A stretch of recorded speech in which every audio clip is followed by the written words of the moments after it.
Hi guys, hi wa Facebook. Guys, welcome back to Aji's Corner. Ngeen balal ma nak mom tay mom dama hala late. Why moy lolu nekul ne every time la ñew on time tamit because I have stuff to do and I will have to wait for the questions tamit pour ñu dugga si. So basically legi lañ dugga si. Today we have our Susso on the hot seat. Our nak our muy manager Jizzle and our munge manage Jizzle for a while. So like I said, man industry bi bay ma Ken ñëpp a ñëw waaw muy manager woo muy DJ woo muy promoter woo muy musicien bi woo muy producer bi woo muy defarkat bi woo muy arena bi woo muy sabarkat bi woo as long as influencer bi woo like content creator bi woo talk show host bi woo like everyone is gonna come here. Everyone is gonna come. Then you answer. Everyone is gonna come and talk to me. So bisa dama ko wara ci to talk to me. Waaye bu leen sàcc suma idea bi xam naa leen ku fi defar soo bu tudda talk to me rek dina xam ne suma idea nga sàcc bàyyi leen di sàcc waaw guys yéen a maa déggate du soo leen déggee fii si internet bi soo bu tudda talk to me rek xamal ne fii la ko guys sàcc wala ngeen ta gis ka sax fi mu ne jël na ko mu ne mu ngi dem create soo bu tudda talk to me ñi du neem idea su ma génnee suma litul idea rek ñu sàcc ko sàcc na ko mu ne faa de ici soo bu tudda talk to me leen ne su ma dee am jigéen dama dee kontaan waaw njaay su tee ma ñuul ni sa li light ni gaaw de ana sa tripod amul Aji awa baala ma ut light kër jàmbur laa nekk amuloo light waaw kër jàmbur na daf fii kër jàmbur amal ma light gisuma live bi di non awa soo ma gisutee bu baax du dig ma dégg bu baax no mang aji sax ba yaa maa gis ok hold on awa gi dafa ñaan suma soobi la mooy kii suma soobi la nekk di yaa xam awa assalamu alaikum welcome to Aji's Corner. I am super proud to have a lady here man wax naa leen droit de la femme la jigéen ñi laa fi dee soxla waaye da ngeen ma dee daw soo ma bàyyi la nag nga dal nga nuyu waa Aji's Corner xam naa ne bii nag mooy awa xam naa bii sax moo nekk sa first interview nii si internet bi nii yes mooy sama first interview de soo defal dakka mu ne ma def dakka naa la baalal waaye toola dangaa calm down jigéen tu jigéen la nañ waxtaan jële ko comme waxtaan rek dangaa waxtaan ak man waaw so ma bàyyi la nga nuyu viewers yi ñu commencé from there time amul because xam naa ne yow tamit yaa ngi jàppa because yaa ngi si too bi ak Jizzle so ñu jëlee ko from there. asalaamaaleykum waa Aji's Corner nuyu naa leen ni def seen tur ak seen santa man la Awa Susso manager Jizzle maa ngi fii pour waxtaan ak Aji because I guess there's a lot to talk about, especially a female who's managing a male artist, one of the best in the Gambia.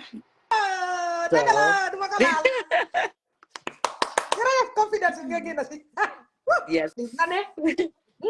Yeah, one of the best in the Gambia, if not the best in the Gambia. So I'm actually glad to be here and looking forward to having the conversation. Nangulen, lu yàlla dogal ngeen nangu man awa man dama am so much respect for her wax naa ko man limul man mënuma ko limul no to be honest awa let me tell you one thing and I always say this I admire you a lot because man I don't know how you do it to be honest. Thank you. You are therefore a strong woman because having to do this with you or what you do I'm like nah man it's too much only koo xam ne mentally physically emotionally is strong can manage an artist man kudos to you awa dañ bëggoon a xam kan mooy Awa Susso like awa fum judo fum yaro fum jóge fum faaxee ko because a lot of people tamit tey la ñoo doog a gis awa kenn tey la ñoo doog a dégg awa because maybe xamuñ sax ne gisul manager am jigéen la so nga may ñu tuuti si kan mooy awa. Okay, awa jigéen la maa ngi yaroo juro bakaw yaroo foofu noonu be bu ma magee like in 2016 si laa doga move to actually Bruce bi foofu laa dëkk ak sama parents yi my siblings my mom like I live in a family house that's it. léegi awa dañ bëggoon a xam like foo demee school fan nga jàngee because yanga bi tamit ñeneen dinañ foog ne dama war a dem pour dem university nangam pour manage artist pour nga wax leen rek baby steps yi waaw xalaat yi duñ Actually Bakaw laa demee school when I was in primary junior and then suma senior school bi I did it in Banjul at St. Joseph's all girls school, and then I graduate like in 2013. Then it took me 7 years to go to the university. Yes, 7 years. Then Sila Doga actually enroll to university because it was a dream for man sama papa ma fayal sama papa school. Oh, bless. So Did you? Did yeah, you? yeah, I did. So it was a dream for because my papa mo I miss my janga people understand. Then mo mu dem mu ganyu along the way. But fekk jeexal naa high school but before that sax ay dama ko daan wax ne dama feel so and daf ma daan xool mu ne ma yoo xamuloo sa bopp sax I'm like yeah I'm gonna go to uni and I'm gonna pay it for myself and time boobu noonu sama fa dina ma daan xoolee mu naan yoo xamuloo sa bopp I'm like baax na but years later it took me 7 years and actually it took me 7 years ma am liggéey and then ma nekk di amal sama boppa decided to save.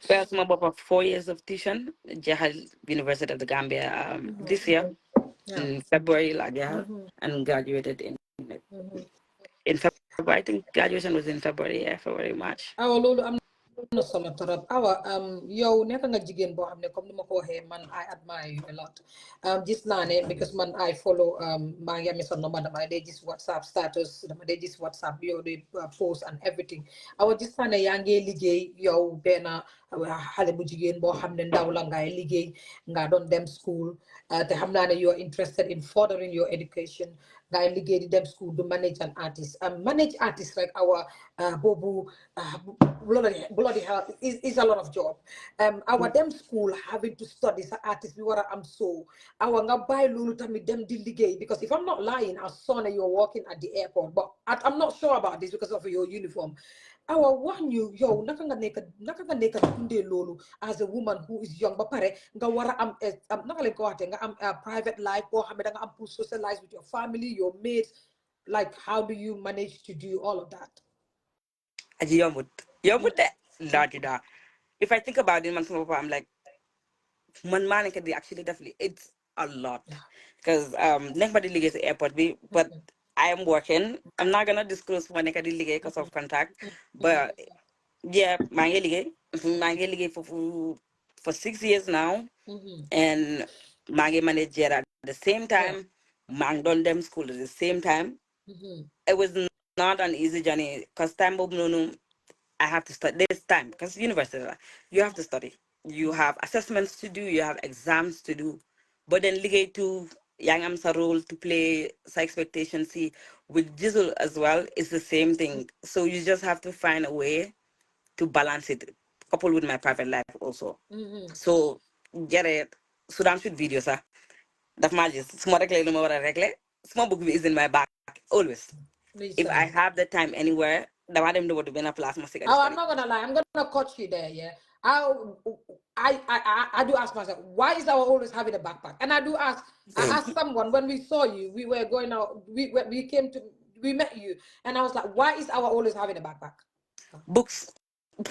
When I was going to school, I had to move away, like along with my books, my them funeka, because the fact my what I read, my what I have things to do, and I have to balance these things together. So the makoyo buwale, if I have a little bit of time anywhere sitting and bit, the listen madam know what to. Madam, the madam, you was a janga behind the DJ. I'm like, inshallah, I'm time. But yes, I have to just do that in order to meet my needs. Yep, because I mundo dem university ba pare nga graduate amulo grades ba.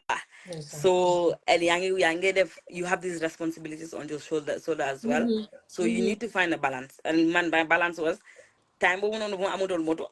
yeah Edi taxi mo duga da ba de tes mo bu si dirit.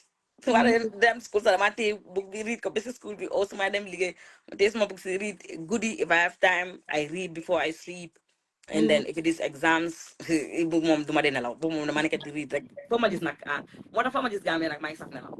listen 5 minutes of smoke I didn't have to that. So my mama they one day your 10 minutes of dinner I'm like, yeah, that 10 minutes is actually a lot for me. So it's not easy. It's not easy, but as long as you know what you want and know buga def and what you want to achieve, I think lolo rek dafa de muna push. Dafa de muna push nga de def li yep. Then it's also expectation because niki mung la jox carrière am salo. yeah You can't just give excuses like, oh, dama wara dem school, or dama wara dem ligay. you can't do that. It's just can you jógee fii nii we went to Farafenni, right? Just before you know some Europe tour bi. And then you get they perform because I have to go and sell tickets. In order for accountability and transparency, I have to be there. So jai ticket show be jere perform ba pare delu si guest house bi. It was around I think 45. And because before Lolo, I usually tell the team I have to be at work at 8. It was Farafenni and it was almost 3 hours drive. So then I just team bi buñ àggee rek ku nekk xam na ne dafa war a jëli baagaam bi jëli sort out everything and straight so guddi boobu yëpp nelaw ma ñu drive Farafenni ñu ngi éega combo like around 8 and I just showered fiw ma dem liggéey kaay so foo ma gis dama ma ne la foo ma gis daf day fekk maa ngi actually saf nelaw but this is not something I do always and because yere mu ngi si tour in Gambia as well so da nga gis ne you have to do this bi-weekly. So they come mom, it's fine. But if it is up country, will have to make sure that I'm back. I have to be. I don't give excuses. Do mamuna talk sama na daw maligay because mo babae meti wala masona no. Made na vlog. Ligay mo jeblo lang mahal mesa. I'll have to be at work. And then suma watch here, I can go home and then madoganelo. But it's not easy there. It's so easy like that. It's not easy. It's easy like that. Sumaya dapat dia wante yo takat dapat dia yirim sumaya dapat dia hol sometimes dapat dia yirim nak ya gitu I'm like I'm actually really tired. Man, I'm not gonna lie, man.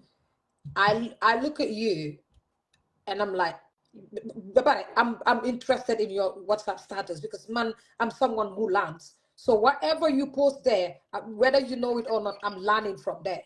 So when you post something, I'm like, when is this girl gonna rest? Because I ask questions. Our linga wani, I'm not solo torop. Our nakaga finance yourself to be managing Jizzle because nakanga defbe the momola peak and how did all of this whole management came about? So Jizzle, I met him through a friend who is an artist as well. His name is YT from Bacau. So born on Bacau just shortly before my move Bruce B, that was in 2014. YT have done your market for Septima. And then Musu Alajere. And now Jere. Jere Salam, the club. For the time of the moon don't just start music career. The mom can Yeah, mom can so say you have man artist I just will after so try a news my meeting be blah blah blah. So no started one. And then he told me about himself and then had it be introduced you and Muna joins my fan base. I'm like, yeah. Then Muna they have this he used to have these weekly meetings at his mom's house in Kotu. At the time man just it's good. Oh my heart is swear. Every time mama may pass the man could the man meeting. Smile, member pass the man could smoke on mem. Smokanya, been best when Mahana is a meeting with. No meeting. Hana is a meeting with the teacher. Every time member pass man get a meeting, it used to be a thing. Yeah, it used to be a thing because we have to meet almost monthly, maybe twice or once a month. And that was before we moved it to Alliance Franco. Hopefully, we move on after, but time on security, I am la so we used to go there like every time. Then when mama may pass like boma makdi, be buma muna amal so but time we next morning I was just a graduate from high school. I jele pass put them $20 the one home. Or I fell like jele aji. So so kila muna nyan. One may pass them meeting and then things started getting up. Gang Yobuma, they have this it's called time we call it a board. So it was Jesus' board team. And then I was in the board for so long. I think more than when there was one Alasan was the manager and then Alasan then Bundeme Buso Munyone manager and then after Buso's management get a Silama call. I was still in the team time, but we still work normally the same duties, the same responsibilities. Then Mukolma Wait, one sorry, time were you getting paid no when you were bless? no time because when Jesus started, there was usually this annual goodie African Lord and Jesus like in Kotu. It was a huge thing there. Every Julie in Kolandef. And then Cinco already for team B the neck the take. Because I'm telling you, No, 30 time for a long time. Yes, Exactly. So because that is it's the passion one, but it's also the talent you've seen that you want to invest in. You want to It push, was more like that. so dangaa dem nga ne bana sama ne dañu war a teg suñ pare waaye teg bi moom after show bi dañ la ko delloo so I'm like dañu war a teg nangam dama baalal nga ma suma pare naa la ko delloo and that was how noonu lañ daan def everything was like that it was an investment from the team everything we used to invest because time boom no there was not much income from Gambian music and Jera had a very good team and still has a very good team so low land use if anything that needs to be done do they like that's like what I spend lila tap you divide by the number of people in the board and then after show or after event then you delo so then we went on and then right after Vivian Shuyambi he called me and he's like I actually want you to manage me manko halat I'm like man ndax mën naa def lii because Were you it's like easy. were you kind of shocked, like I was not surprised? shocked. No, I was not surprised. But time it's different. Time when you never sit down, you get like la have to sit down, Nikki. But legi you actually have to be the one. Ko hamne yo yani kasi kanam na jital ko mujital la muneka yo sa ganam instead of muneka yo nga neka si like ganam understand nga? So it's like this is a lot of responsibility that this guy is giving to me. But then again, the had first started at mom and how much you guys have accomplished as a team. And like, yeah, I think I can do it. I'll give it a shot. It's my first time actually managing an artist. I learned a lot along the way. I had friends, I had family, but also I consult people a lot. When I ask questions, Yeah, so just like that. I'll ask people and Yeah. ask them, "Lang nga folk lila or def, or I have to do this. What do you think about it? What can you advise?" And don't la. And here we are today. Here we are today. Lolo, I'm not solo but when Jizzle Tamit Pikla to out of all the people that were there among the group, Bimla Pige Yo, were you also wondering, like asking yourself, why me? Or have you ever I asked I him, why me? I never did. Mom, his justification is just on my daily Yagana Lige Akman, and he trusts me enough to be actually his manager. But also the team were very accepting. All of them were really happy. Ñoom yëpp kontaanoon nañ bu ma jeera defee manager bi. One of them was the biggest advocate. Deko, he's like, the money kasi jere no fam. I'm like, why would you even think about kung nga kinasibiti di utinit when you have this caliber of person in your team?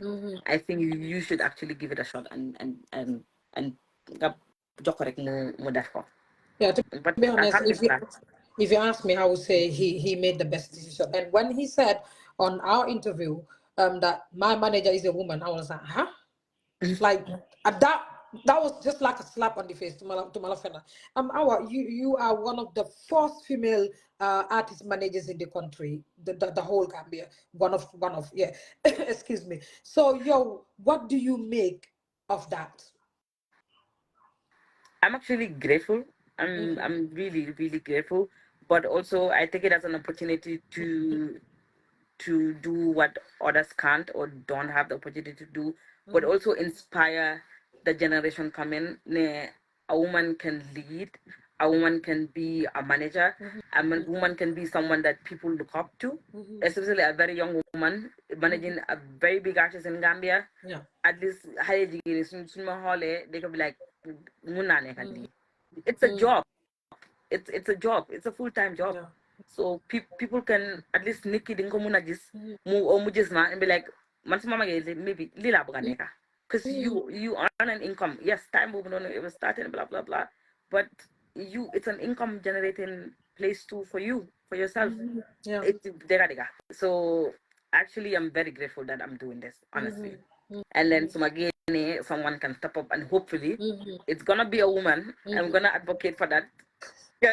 That woman again kuy ñëwaat na nekk jigéen mu Oh, continuer you're because getting angulo. You know, la soxla. Dama angulo de fi. Fight bobu non sa suma déggé sa da nga génn fight bobu non non man ma jéré ñoko fight la jaxanu ma sax lu leer la bo man may def ko téléphone ne ko lan mo xew te dig ma ko expliquer te peace bi na am yalla na yalla tocc wut bu mu am te jàll du na am yi sax Wow, Yeah, yalla yeah, yi. but Our yo gis nañ ne you are breaking you are the breaking gender stereotype. So then buga ham. To be honest, like I said, I would say this over and over. I'm proud of you. I don't know Gambia, man. I just say how I feel. I'm super proud of you. But yeah, yo, do you think you're doing a better job as a manager, especially a female manager? I am. I am actually doing a better job. I'm not even gonna lie. I can do 10 times what generally can do. I can multitask. I can do a lot of things within a short period. Jared of my day was like calm down, Awa, calm down. I'm like no, because Jigen dafa like everything to be in order. How man I understand Yeah, nga? yeah, yeah, yeah. Like everything to be in a place that they're supposed to be. So we make sure like we tick every box as we go. Man, I tick every box as I go. I don't leave any stone unturned. Some of them is like tap tap tap tap tap li lañu wara def. Tap li la mako dan jotté dama ko di mëna like hité wonté ak jéré sax cuz he's like no, I'm like lu nekk ak noko wara defé la. You can't jump and do this second I wara def lele. So I think I am actually doing I'm satisfied with my work and as far as I can say Jera is also satisfied with what I'm doing. Yeah. Awa loolu rafet na torop góor ñi moo bëggee góor yi si taal waaw ñii sax ñi yow la ñii lu ma leen dee faytee sax te No, la no, ma leen no, dee fayt waaye ñoom ñoo ma dee support loolu laa understand lu ma leen fayt noonu lañ ma bëggee ñom ñola dé support non la waaw non ñoom la ñoo ma dee support dal jigéen ñi te man fii laa dee nekk man dama dee wóor ñu jigéen ñi sax ay awa pour ñu ñëw si soo bi nii pour ma woon góor ñi ne jigéen yaa fa di daan seen doole yéen a ko gisul yeah loole mun nañ lu ko raw ñii yeah nah. awa awal waxtaan bi am na solo trop dañ bëggoon a xam yow wax nga fi waxtaani trust ne trust bokk na si loo xam ne moo tax Jizzle jël carrière bi teg ko sa loxo te man dama dee wax ne ku jël carrière de whole carrière ñu teg ko si loxo muy góor muy jigéen muy mag muy ndaw da nga am sa rôle da nga am sa responsabilité te kooku óolute moo tax mu teg ko fa because am na nooy demee nga yaaxa ko ba nga xam ne du mën a tey jógati awa ba pare dafa am yu bari yoo xam ne yow yaa koo amee bokk ci lu bari loo xam ne maybe nit waru koo xam wala naka ngaa waxee naka ngaa seleli fi na muy xaalis muy si secret muy lu bari yow awa naka nga def ba Jizzle war laa mun a óolu boo xam ne tey comme like you're saying he's one of the biggest artists in the country so naka nga def ba moom mu am óolute boobu noonu ba jël àddunaam yëpp teg ko si sa loxo. I think nit ki su ko gisee rek especially nga yaaga ak moom danga dee xam jikkoom danga dee xam man façon nit la bu léegi la rek maa ngi ko manage and then munuma koo daw but so ma bàyyi xel time boobu noonu before I became Jesus manager I'm always on stage because dama dee daw anywhere that has to do with xaalis I don't even want to know like ñaata ngeen big I don't want to know lan moo nekk di xew si ticket room bi dama dee always nekk I am actually a stage manager loolu laa dee def most of the time in most of the shows that I've worked on that's what I do and jere bu ma nekkoon si team bi tamit loolu rek laa daan def production and then stage management so duma daan nekk sax anywhere that has to do with his money because xaalis dafa sew unless nga jox ma responsibility bi yes but today the responsibility is on to someone else xamuloo wax fu mu dee jógee so I'm like let me just run away from it ma jógee fa su dee suma responsibility yes I'll do it damaa xam ne comme yëpp suma bopp bi la nekka so man suma bopp man maa war a make sure that everything is intact but as long as it's with someone else no I rather stay away so duma fa daan nekka sax even Jizzle's biggest show bu mu defoon at finally album bi si stadium bi I was on the stage throughout how ma woon salat moo doon daw si like si biti dama ko dee daw yeah awa loolu am na solo torop comme ne óolute is a big thing man comme li ma ko waxee rek nga jël sa whole carrière dafa mel ni sa àdduna yëpp moom nga jël sa katuma koo xam ne yow music moom nga ne foofu nga war a moom nga bugga moom nga am passion te foofu nga war a teekee loolu lu rëy la awa this one is a rumor bul am anxiety it's okay. no it's fine I got it Rumor has it ne our Suso protects Jizzle, like our is very protective when it comes to Jizzle, and he is strict when it comes to girls. Basically, that they wanna protect su girl jigéen ñi waree jege Jizzle su jigéen ñi waree ñëw xam nga even si groupe bi Jizzle bi doo dee nangu benn jigéen mu mess around with him so loolu noonu nag léegi na loolu digal awa na du digal mess rumor la de. around with him what mess around with him though Like rumor has it that in his fan club, a lot of girls were trying to mess around with him, messing around with him. But I was like, no, you know what? We are not having it. his personal life is his personal life. Man, jigéen ñu nekk si Jereti man bi, it's right now it's just 3 of us. Keneen ki man Roxy man foofu laa ko fekka, Jalika, man me there, but we're all like family. Deka, what's it? I am not strict with Jizzle ak Jaham me or Jaham bi. How ma balla si, bilen ma dugal. Like come But jigen, when it comes to jigen dal, you're protective of your male artists. Jigen ni dal, nañ dem angum den ki dafa am pour focus bu liggéey. yeah, so the time I la mom, yes. So the time I la mom, no one has to distract him. Even time when you're them, usually when suñu them show, there's this short period of time where he needs to be alone. Mom kena kasi that then I can meditate. We do that always soon them show. So I'm conscious that he'll be once in a while and everybody I'm like, did you get to go? Everyone out. Like Kalani toxicity, let's watan and leave him, let him have his own space right now. And that's the time he takes to meditate before you again and you them show. That That's it cuts our being across. protective. It cuts Ah, across it's not big, it's not good. Even though nako even time roli soon yaay mu them ngi anything. noonu roli yaay dafa Mulola def noonu roli yaay. lay wax suma mi ngi ñëw suma loolu ma dee was like mommy start on be like good. So it's the same thing with the team when I get food it's just in the tour. Yes, everyone out. Kuneka Sanik, everyone out of his room. I'll get him his food. I'll ask him Lalabuga, get him his leg can be lum salayip, defal ko navy. I'll get the same for the team. I'll ask them Lalenbuga. But for Jared, you get a level. Mailing ko space I need him to be alone, more actually focus because mungi wara know them show. I don't want any distraction around him. And then after Lulu mom, yes. But nyom team bisa sen bopa sa.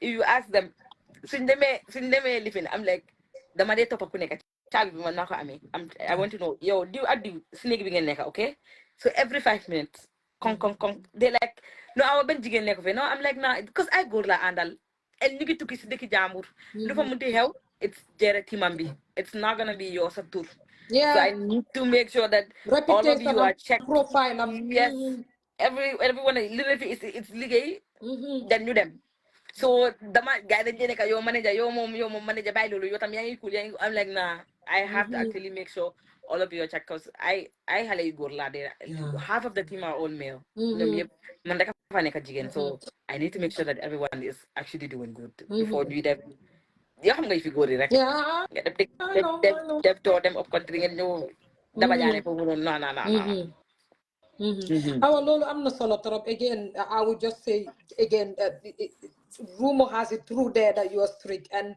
definitely that is being strict. Like making sure ne dara amu pour lo hamne mom la nit di def. Everything is put in place when it comes to your artist being protective, and I respect you for that.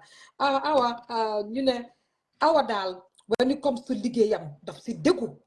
So then bëgg a xam awa were there any instances yoo xam ne yow yaa gisul comme su ñëwee si liggéey bi decision making everything mu nekk on track di nga dem ba nga xam ne comme sa jigéen góor like the masculine side of you would come out nga dem ak moom nekk like head to head like it's not like I'm not having it's not gonna happen like this do you because you work with an artist you know that sometimes they want it their own way and when they want their own way is their own way. Then they fatten yangi am a management. So that person is above you and you're below them. Their decision is more important. Sometimes you have a decision, but the am put crack ko damako yo some bossa moy them. So where there anytime bo hamne argue gen them neck to deck wara hulu defante.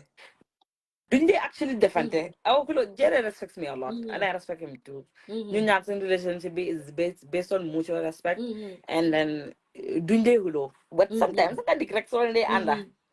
And then this decision that he wants to make yourself of I'm gonna this is not sound like this is not gonna work and be like we'll go neck to neck muah, and then monopoly and then muah.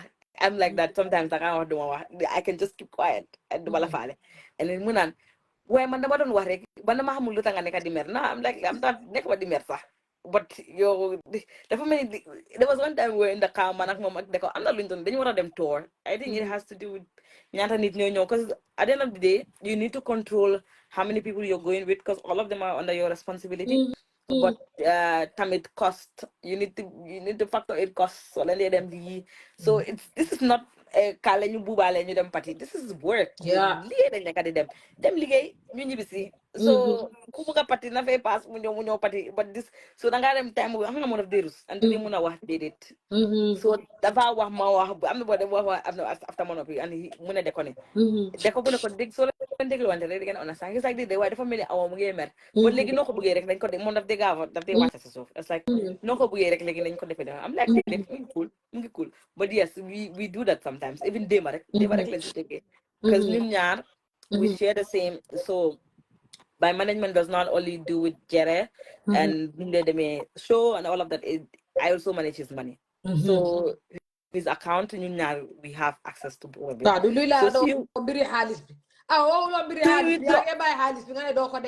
see, no. Before I was a manager, explain. But now that I am his manager, mota ma de jaay ticket like duma la ñëw seet si rek nga gis ma ñu wii de lu fa nekk daw astafurlah ñu dem xala gisoo lee tay bu nit ñi jëlee dañ dee hôtel ba nga dem Sénégal si benn hôtel bu seer rek di kii passé nañ loolu but léegi that I'm his manager, yes, I manage his finances moo tax man maa dee nekk like every show tak ma dee si ticket bi du ma dee nekk ba time suñu jaayee ticket and sort it out then mun nga maa si stage bi but I am actually in the ticket room lifin yëpp jere time boobu Excel file laa ko daan sell and then he's like bàyyi li ma send sa Excel yi you're too professional bàyyi lii I'll send him Excel def fa suñu expenses yi what we did on the way, expenditure, less income, and then when I call like a total balance. Legi, this is under that, and then you doc. So you got to account because we have access to it. So will see how much is in there, and then when he needs it, if it has to do with his music, if it is production, if it is video, I will just withdraw from it and actually like pay for it. But today, mom to behind if I need something for his personal. That ma call minimally at last sola. But an instance he did not. Ma talk ma just things ma mobile bi. Call la de receive. Munema sama call sama fit bade dem.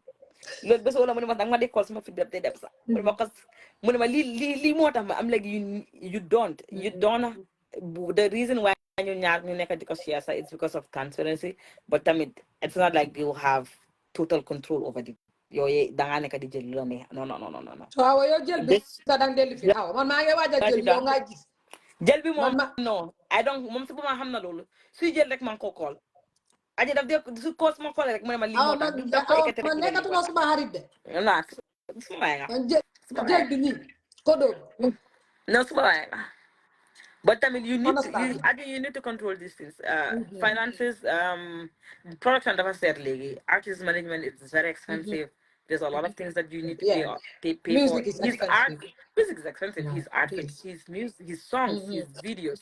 Sweet Tuki, all of these things has to be from there. So there has to be very, like, you have to be very disciplined with that money. And make sure that foko neka di ko dugal is where it is supposed to be. And then fum neka di joge, foofu la wara joge. So you duga muy gena muy duga. Like no, that's the transaction. Guess what? I am also learning as you speak because I feel like I'm speaking to someone who's really experienced because at the end of the day you spend sudut ben ñaar ñetti at ñenenti at di manage Jizzle. So having to sit here and working with an artist, some of these things that you're saying is like you're schooling me of how to be with someone called Hamne called manage, even regardless of that, managing even someone's finances. I think me, how many and you said about to be honest, right now you're schooling me because my age younger a lot along while we are having a conversation. It is really important young ni talk fini tay ñu am la ak si Aji's corner. Come for example, yow Jizzle tey su amee ay misunderstanding ak ay artist yoo xam ne yeneen artist la yow is there any point boo xam ne dang dee mun a talk ak sa artist bi and have a conversation and say you know what this and this like talk advice ndax loolu daf dee mun a am yow under your management? Yeah, we do, but Jere, let me tell you something. Jere dafa bari caan. Jere dara su génnee and then ma call ka dafa start di ree rek dafa nekk di ree rek. I'm like he's like man gisuma ko sax wala di mo wax call mo wax ma ko and then ñu ñaar wank we just laugh about it. This is music. It's music business. Yeah. These things are expected to come. You Yeah. can't stop them. We're not the first and we're not gonna be the last.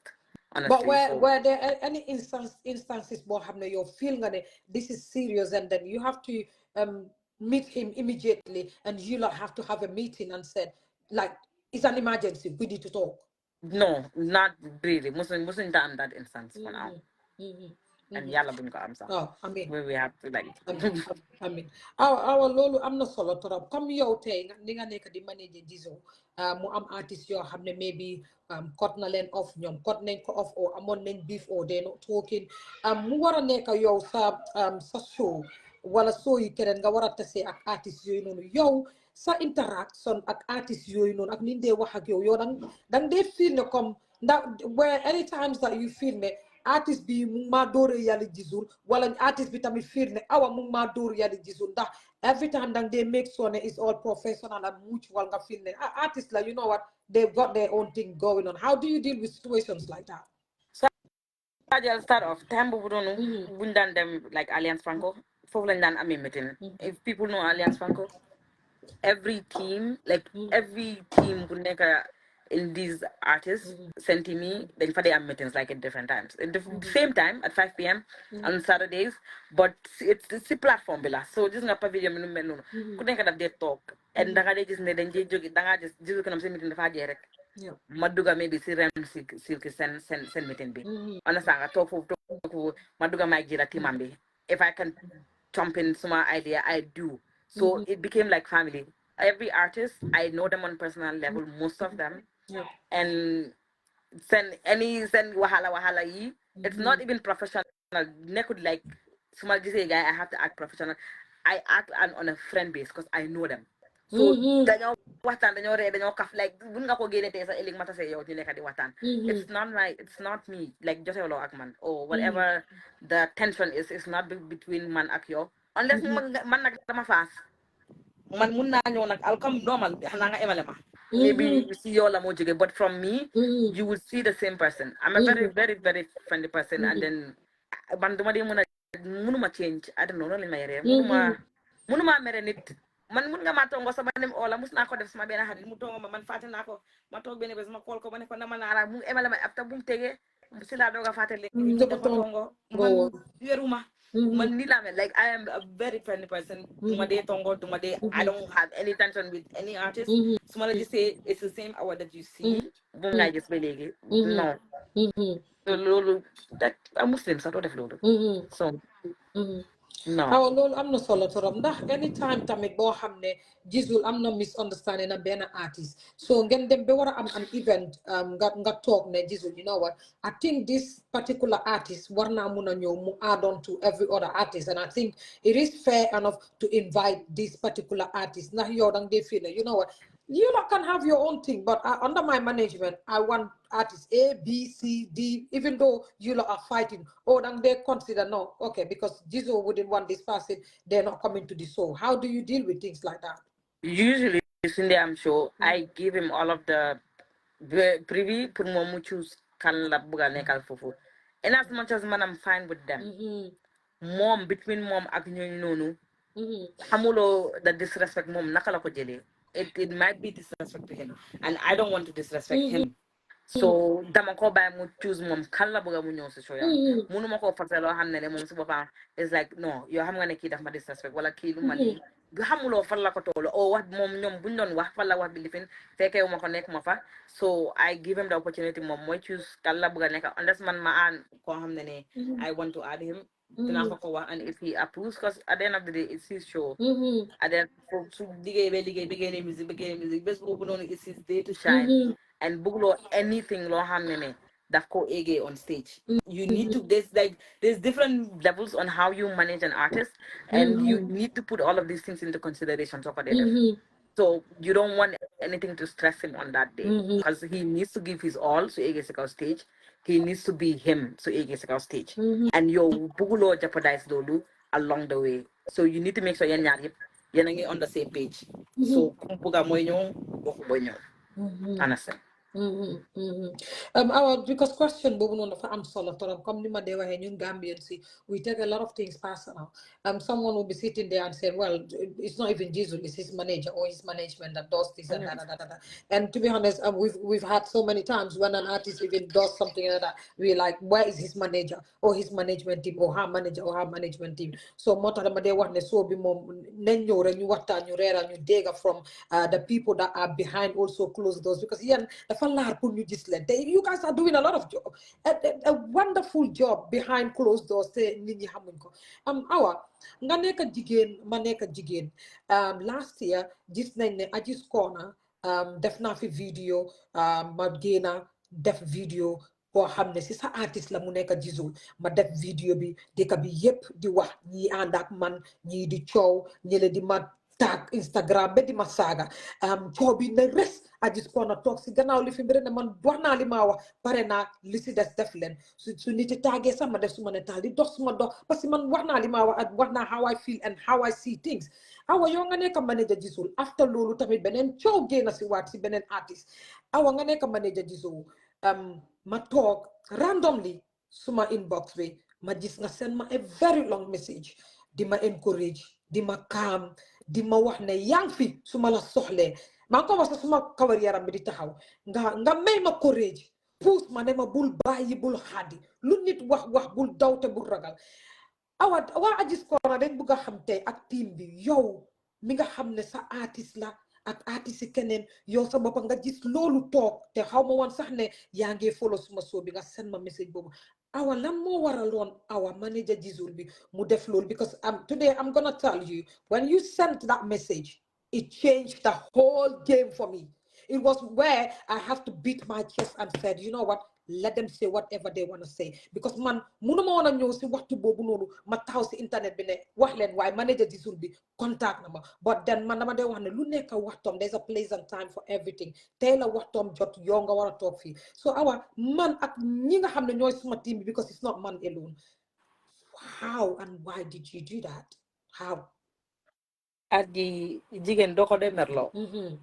If anyone did that, baby said that dañ mistake ñu def ko, but tamit doo gis jigéen mu ngeen naxaru and you know maybe yow sa benn dot sax or sa benn message sax would change that day. Man, I'm that type of person. If I know that suma la sene dara it's gonna change your day, I'm gonna do it even suma la xamut. If I come across it anywhere and know sa video bi non la ko dama toog rek, I think I just come across it on Facebook. I'm like ma déglu ko and I felt bad about it. I'm like jigéen doo ko dee merloo, but also nit ki doo ko gis mu ngeen naxarlu yaa ngi ko xool, and if you know that you can do, even if you don't know the person, sa benn message mun naa change day am bi, do it. Nit ki soo ko fekkee si mbedd bi sax nga xam ne saraxkat sax mun la ko jox xaalis waaye mun nga ko wax loo xam ne dina like make his day, do it. That's the type of person I am. Moo tax ma ko gis I'm like I'm just gonna message xalaatuma sax tip dama dem suma inbox rek ma start di type, and I wrote all of that because it's not easy also being a woman in an industry boo xam ne it's male dominated, understand nga. So for nga encourage borom because I'm not gonna give up and time I don't know what type of person you are.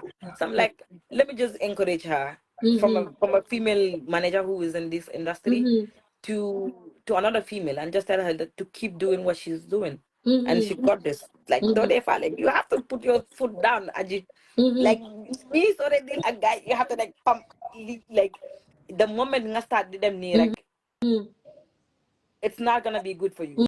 So jay guy dof they like wérut man loolu lañ ma dee wax promoter si jere manager bi wérut loolu lañ dee wax wérut, but it's fine wéru ma dof la, it's okay, that's how you see me because dañ dee tiit if I step my foot down. I am like I'm not intimidated by you. You picked the wrong person. I'll go neck on neck man ak yow mun nañoo taxaw suba ba guddi ñu liggéey man ma continuer ma dem liggéey yow yaa ngeen nelaw, like I am strong, more twice as strong as you are sir. So so we're not even on the same level. So even today man suma facial features nga just or my physical being as a woman moo tax yow nga fuck something else No. What am I haral? Na message Aji and tell her that she got this. She has another woman who is behind her 100%. Nga xam ne ne there's amul ragal ñu dem rek. So loolu moo taxoon message la. And I'm very glad I did that, honestly. And I'm very happy that actually it made your day bu ma ko sendee. Awa li nga wax am na solo trop, and gis naa ne tamit bi nga ma sendee message bi, you also sent me your number to contact you, and then when I contacted you, awa wécceekuuloo because danga seet ne comme lu ñoo wax ne suma artist la. But then I also want people who are watching to learn from this. Because at the end of the day, it's people on social media who would attack you. And I always tell them this. We are in this industry together. And these were times where artist manager artists were messaging me and saying, you know what, don't give up because we need you and we want to work with you. And these were times where people were coming out to attack me and telling people to boycott my platform. But then again, you guys got me because it meant a lot to me. After that, sumala call da nga jël sumala message da nga reply sumala need da nga defit, and after that jere si bopam Jesus si bopam I needed Jesus to do something for me like a favor, and then Jesus said to me, let me contact Awa, and Jesus si bopam mu contact la immediately the next morning you called me and everything was done. So then dama bëgg xam like man suma bopa Awa, like how did you manage to say ne, you know what, she's a sister of mine. Like I'm just gonna say what you did. Do you bare common because the industry you might even come and talk about someone's artist. What they got that more than because of the fact the artist am na boromam du nangu dega mu jël ko personal comme yow tay mi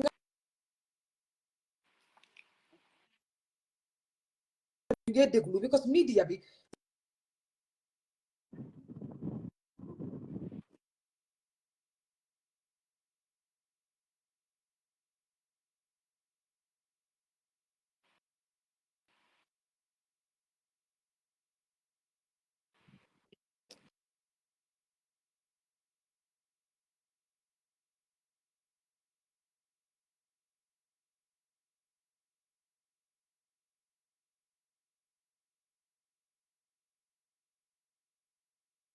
awa balam te suma internet bi la because suma nek Hello? internet bi baaxul ya ma dégga telu.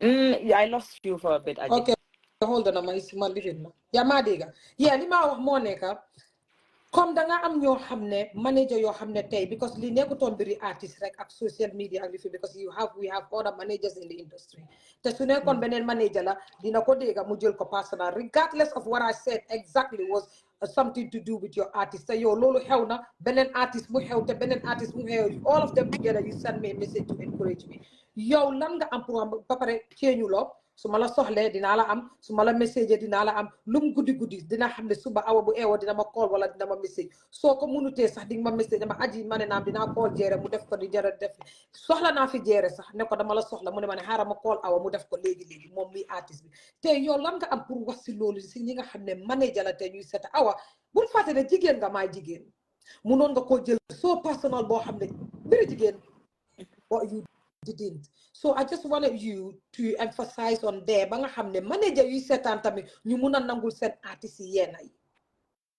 Just nga Aji, diga benn rek la, diga amut ñaar, amut daaxalaaxa tamit. And Nikki, if you see something wrong, it's wrong. And if Nikki journalist feedback on how they feel, you can only learn from it and apologize and move on. Today nak feke lo tombe lo comme man sama masi nekuma fa won feke ba. The only thing you can do is be good and apologize. If you can apologize on their behalf and move on. Why lossy duge? Because yo man sama defon do legi yo tay yalla def yo ka yaangi ni yaangi ci wo ak koku nonu. Man lu may def ko lay taxaw so la ñëwé taxaw di waxtaan man ma ton sama kanam fele. Naka nga jotté ak ki motax ma jotté ak ki but hol ko mom ak koku nonu ñi ngi taxaw di waxtaan. Like where does that leave you? So aduna dara man se man dara jaru ko. You bari I see them and then let it pass and be like mom helam fofu la toll. Man no la de that's how I see people. Helam fofu la toll. Maybe helam dina change see in the future but mom helam fofu la toll. But as a manager, you're supposed to be so independent. So independent. In your decisions, you have to be so independent, unbiased, if there is something wrong and you see it and it's wrong and it's coming from your artist or your team, address it. So come address. If you can apologize on their behalf, so do it. Do not don't come in as don't them bina ko sa Jimmy. I want dafa binda leave or dafa apologize. So it's as a manager you should be your salige mo neka pour nga lifin artist bi. Nga your job work is yes. It's for you to manage the artist, his career and his life. But not put your nga nekk in this petty feeds nga nekk si duga nekut sa yon dafa attack yes if you do that you lose focus on what you're supposed to do and man as a person I don't like getting distracted so man nekk di focus dara duma dey like something that gets my mind off it because man as I go dama dey like to tick the box and xam ne lu ma nekk di def yëpp it's what I'm supposed to do and these things yoo xam ne nag doko de mun Gambia la anyway in Africa do they ñaka daf dey ñëw along the way but you choose what takes your energy and what you put your energy on man that's the type of person I am man suma energy su ma ko rek xamal ne mu ma isil xaalis su ma nekkee fii di xuloo ak nit sanaa ñu fay ma wala ma nekk di defante da xanaa ñu su dee soo ma fayee naa ko de if it brings me money moom I'm gonna do it but today do loolu is my time is very precious because man I have a lot of activities I'm involved in maa ngi def maa ngi managere maa ngi liggéey I have my personal life I have my family so how I choose to use my time it's me kal laa bëgg a pour sama mu jël suma energy bi it's on me man maa ko decide I don't let you decide on it even yow aji tey sama tonee sax su ma la tontoo rek dama am like aji moo nekk di decide lan laa war a def man noonu laa ko dee xoolee like aji moo nekk di decide lan laa war a def with my time right now so yes so I'm not even gonna let it go to that dama just ignore it and just do what I'm supposed to do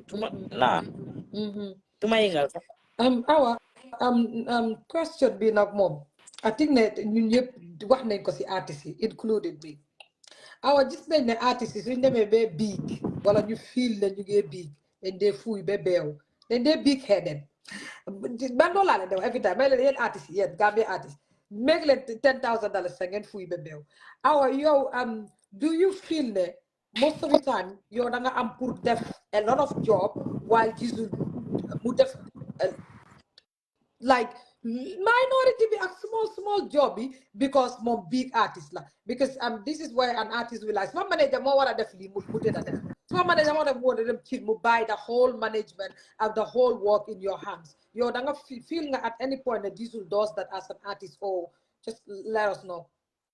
No, not really. Jere as a person, Jere is very respectful. To jigéen sax si boppam. So su la dee def gis nga dee def dara, he'll come and approach you and help.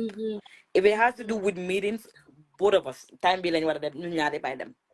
And then doing what we share. Like right now, there's this project that we're working on and with one of our clients. Ñun ñaar dañ talk and I'm like, man mun naa def lii ak lii and moom mu ne ma man dinaa def bii ak bii ak bii. That's how we share responsibilities ñun ñaar. Because at the end of the day, see, along the way, ñun ñaar yëpp we're gonna learn one or two things from it, doing it because it's a 1 year contract and we're on it. So danga gis ne along the way ñun ñaari we need to share these responsibilities because 1 year it's a long time man kenn du ma ko mën a def moom kenn du ko mën a def so what we do is ñun ñaar we sit and then we share responsibilities together there this is what I'm supposed to do and then he'll be like man dinaa def bi ak bi ak bi I'm very lucky on that side moom la the team all of them are very helpful and duñ la dee bàyyi yow kenn nga dee def du nekk su gisee sa liggéey bi mu ngi bëri yow sa kaw yaa ngi war a def lii ak lii la moom moo laa wax kontaakal diw nga wax ko mu dimbale la o naa yónni kii mu ñëw support la foofu noonu so it's our work is actually not today meeting because Jizzle Kingdom si boppam Jere's team we share responsibilities in general sax kii ak kii moo war a def lii kii ak kii ku nekk xam nga sa liggéey boo war a def so when we have to work it like teamwork makes it easy su dee benn nit nag moo ko nekk di ko spearhead it's very difficult. But today you can delegate and give key a key promo definitely. You're sub today do you're overseeing everything. It makes it way easier. Connect and have no time. Connect them to Porosala. And that's how we do it.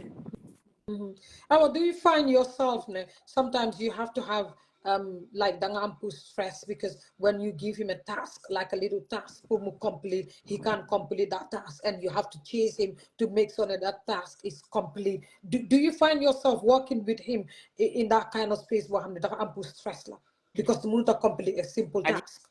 Working with an artist is very hard. Mm. Working with an artist I in can general, tell you that. it's Mm-hmm. very hard, and Mm-hmm. getting them to do. Some people think it's easy. Mm-hmm. Oh, yeah, manage ambi. Munung yo xam nga jere in general sa pour nga am ko si phone sa problem la. Man mom do Instagram, Snapchat, FaceTime, normal call. Dama ko call. Dafa nekk di just ma call from everywhere, and then I will complain a lot sa. Man ak mom I'm like I can't do this. Duma muna yoni ma def li, or it's my responsibility. And legi pour ma jot la sa, it's a problem. And then Benabist, I was so mad, and he called me. He's like, "You dem after say legi ma jena simple food. No ma bobo yo rek ko amé. Mune non la ma nekk di ma pour man ma gifal no, because I was so angry. That was the Me same issue that I had with him, innit? yeah, I was so angry that man ko try put jot si lo have the put ligay la. Because man, like I said, man, when I'm working, I like that pace I'm supposed to do my day me. Mm-hmm. Do my day because kuma day stop. So must stop it, dama day actually lose focus, and I want to go on that same pace. So do my today dama la wara call puma na li lañ wara def. Mm-hmm. Or Limo and Lee, I need you to be on the phone at that time, because this is something that has to do with you. Mm-hmm. So pruma top and 1 hour, 2 hours, bunu mala jot nak. Dama de I did not merbe fi. Mm-hmm. Dama de mer a. Mm-hmm. So yes, it happens a lot, sir. It Mm-hmm. happens nekut lo muna daw, sir. But Mm-hmm. yes, Mm-hmm. dafa dang ko remind, dama ko remind li nga wara def. Ya nga wara call key, ya nga wara text key, ya nga wara upload this on your platform, ya nga wara def, because you need to make sure that all of these things, because most of them are commitment that you have given to people outside already. Mm-hmm. It's a commitment, and then if a failure comes, it's not on him already. Mom dumuna nekasi mom bopambi kese man mako endo and be like, it's my fault, even Yeah, though if you it's never so failed. hard, Yeah. it's yeah And man you've maki also failed him. Mm-hmm. yeah man small fail nako. So part of my job is to make sure that he is doing what he's supposed to do. Mm-hmm. Remind him when I'm supposed to remind him. So danga just I'm always on his neck. Buñ doon Europe ni sa list la defar tap li date bi la fi nga wara jige date bi time bi fi nga wara jige. That's it. Mm-hmm. Even benn time sa fi airport bi, because mom he likes putting things very close. How man can you them? He's like, no, you them time be, you them talk nak. You eka Frankfurt, you neka airport, but they you find our way to the gate. It Mm-hmm. was long. Dama wax depuis bu ñu wàccee si train bi Yeah. ba si gate bi maa ngi wax rek maag sama mag bu jigéen sa laa xool di complete rek Is mu he naan yow always on nekk time? yeah, because man, I even 3 hours early, it's fine for me. Yeah. I'm always on time. Yeah. Man, mom, he's like, no, it's fine. Just for accidents, like guys stand illegally start the board. That's Mm-hmm. not how I work. Mm-hmm. I don't cut things because the money factor in Sion be learn more muna hell in every aspect You're being in my considerate. Yeah. yes. It's Mm-hmm. not in only Solandi to Kesa. It's everything that you Mm-hmm. do throughout his career.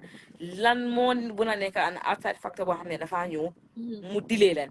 So Mm-hmm. you have to consider all of these things in Mm-hmm. everything that you do that has to do with his music. Mm-hmm. So I'm no, I'm 3 hours. I'm 3 hours. No, mungi fine. Ninga wala defi. No. Mm-hmm. Today they may know, but it's not easy, Aji. It's not easy. That I'm not That's even like gonna lie. I'm not gonna lie. Sometimes it's very frustrating. I'm actually frustrated. It's very stressful. It's very stressful. But then again, manage artist papa more yombut like. yeah, it's really a hard work. How many years have you been managing Jizzle? Mm, I think three years now. 3 years. I've been working with him since 2014 though. Yeah. I've been in his team lolo yagana. Yeah. But for Management. management it's 2 3 years later. Mm-hmm. And along the way I've actually learned a lot. Mm-hmm. Because I can't be more grateful. Our wax nañ ne liggéey jigéen ak góor yombut, te jigéen ak góor mënuñoo nekk friend, jigéen ak góor mënuñoo liggéey, jigéen ak góor mënuñoo nekk bestie, jigéen ak góor mënuñoo nekk anything that has to come together and bring closeness and all of that. They always say ne jigéen ak góor daal seen rapport a lot brings out like maybe a chemistry am si or something mu develop, which is love relationship and all of that. How did you maintain the fact that, okay, you know what, this is work level and I signed up for work and it stays work? Jizzle is my brother. Yeah, that's what, like, Jizzle is part of my family. My just recently my post and then somebody commented on TikTok. Imagine if these two marry each other. I'm like, what the hell? There was a Exactly. lot. So like, Jizzle is my, on a serious note, he's my brother and he's part of my family. I am part of his family as well. I know his family. He knows my family. Every time that they know swing kid, suma yaay moom jere every time mu naan ma sa yaay bu gàtta boobu noonu suma yaay daf ko di tooñ mu ne suma yaay tunkine la so every time mu naan ma ana sa yaay bu gàtta boobu noonu dafa réew nag amul benn yar. But yeah, on a serious note, he's my brother and ñun ñaar te xam nga de nag magaaraka mun na la nekka. You can't have anything any other relationship su passé magaaraka man ak moom. That's where our relationship is in. He is my brother and I'm his sister. That's it. There's nothing, no fine line, nothing. Dañ ma baalal rek baalal naa la it's okay. I have my mister, it's fine. Awa loolu am na solo trop comme ni ma ko dee waxee rek comme always dañ dee wane saay-saay waxu dëgg waaye yaa xana xel te am soo ne you might hear someone comme ni nga ko waxee ni mu naan su ñaar yi ñëwee together o su ñaar yi nekkee fii o su ñaar yi nekkee fële so all of this just to have it mu génn si because like ñun ñu nekk si biti daal mooy loolu suñ saay-saay waxu dëgg waaye yaa xana xel awa a lot of people ñu ne Jizzle is sidelined in many things in the Gambia. So yo lan ka am pour wax si loolu noonu.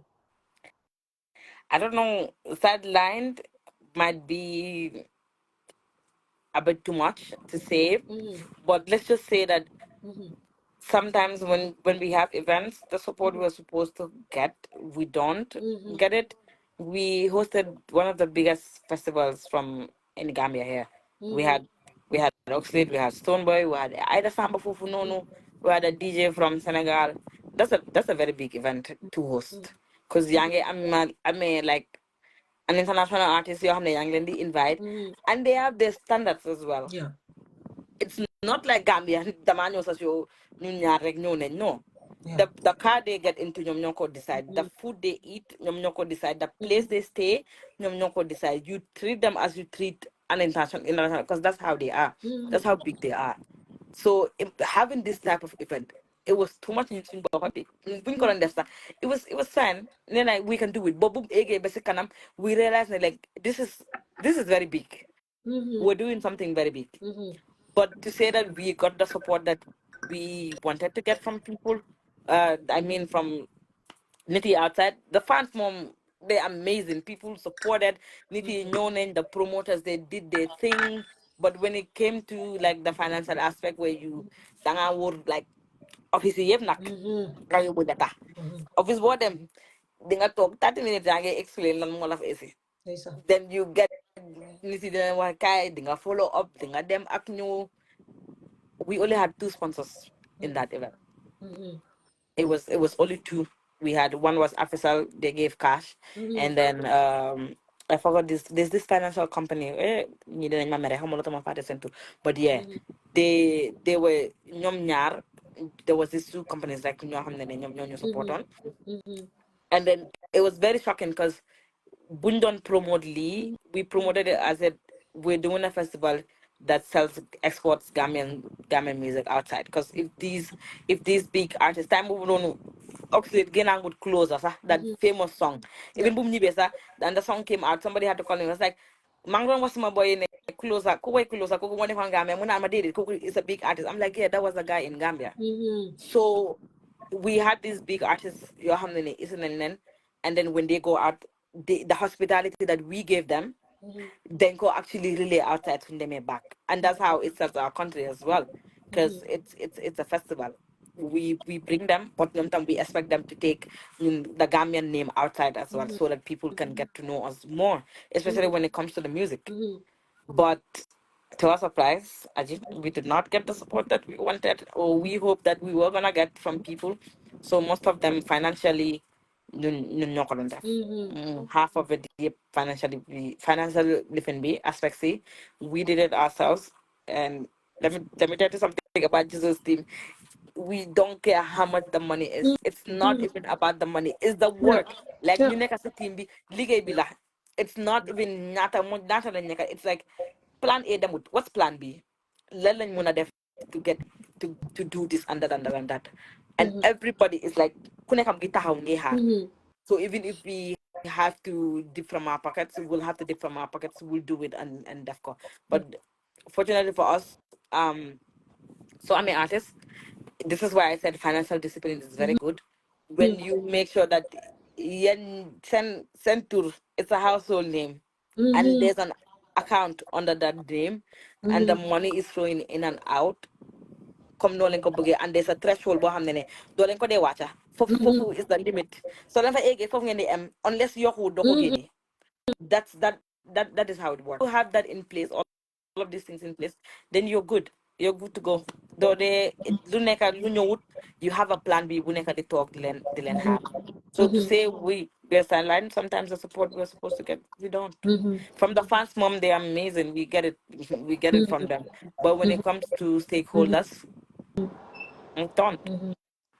Oh, loolu dafa am solo trop because tey yeneen artistes yi nga xam ne upcoming artistes lañ wala artistes yoo xam ne sax ñu ngi fa mun nañoo xool Jizzle ne this guy is getting a lot of support like revenues mu ngee ñëw sponsorship mu ngee ñëw fekk fële waaye yow nga am pour tey toog fii one sax upcoming artist because upcoming artistes yi sax dañ dee mun a wane man duñ ma dee support office bu ma dugga Yeah, it's pour not easy. ñoom tamit ñu xam ne artistes yu mag yu mel ni Jizzle dañ dee struggle knocking from office to office te doo amee reply respond or no someone will ignore you or come back tomorrow. So it is good ne yow manager am nga toog fii tey pour mun a explain li ñoom it ñu déggee ko noonu. Yeah. Ajay, let me tell you something. If yaa ngi liggéey, whatever is coming from outside, consider it as a bonus bu nekk dañoo add on. But bul nekk di talk as an artist. Nga ne yow loo yaakaar si biti loolu nga nekk di use for your sa show. Nga loolu soo ko amul rek dara du baax loolu moo de dal ñu bari nga xam ne dañ dee dem sax dañ dem ba si digga and then ñu tàng nothing like nothing is working. Ñun what we do is lii lañ war a def okay nii ak nii la ñëw whatever we get from outside is gonna be an added bonus to us but duñu affect so suñ ko amee amuñ ko it's fine if you support us because at the end of the day we give you the visibility as well. It's not for free. We when we're doing these proposals we tell you so definitely if you sponsor this category this and this and this is what you're gonna get from us. It's not gonna be free. Li at li nga nekk di am from this we're giving you added value also. So when you sponsor on this category li ak li nga nekk di am in return. So it does not look like we're folding our hands and you're only giving and you're not receiving. But as an artist, you make sure that you always stay liquid. So mota bulle talk be so I'm sure nga nekk di halat lan nga wara def. Your career is not on one time show. It's not supposed to be based on one time show. So danga wara make sure that you have incomes coming. Is it from your streamings? Is it from Sato Yunda we already nekk di def? How well do you manage this one? Because nit lañ ko dey help. These little tours maa ngi dem base maa ngi dem basang soo ko demee moom nga ñëw tey moom nga lekka ko moom dina jeex.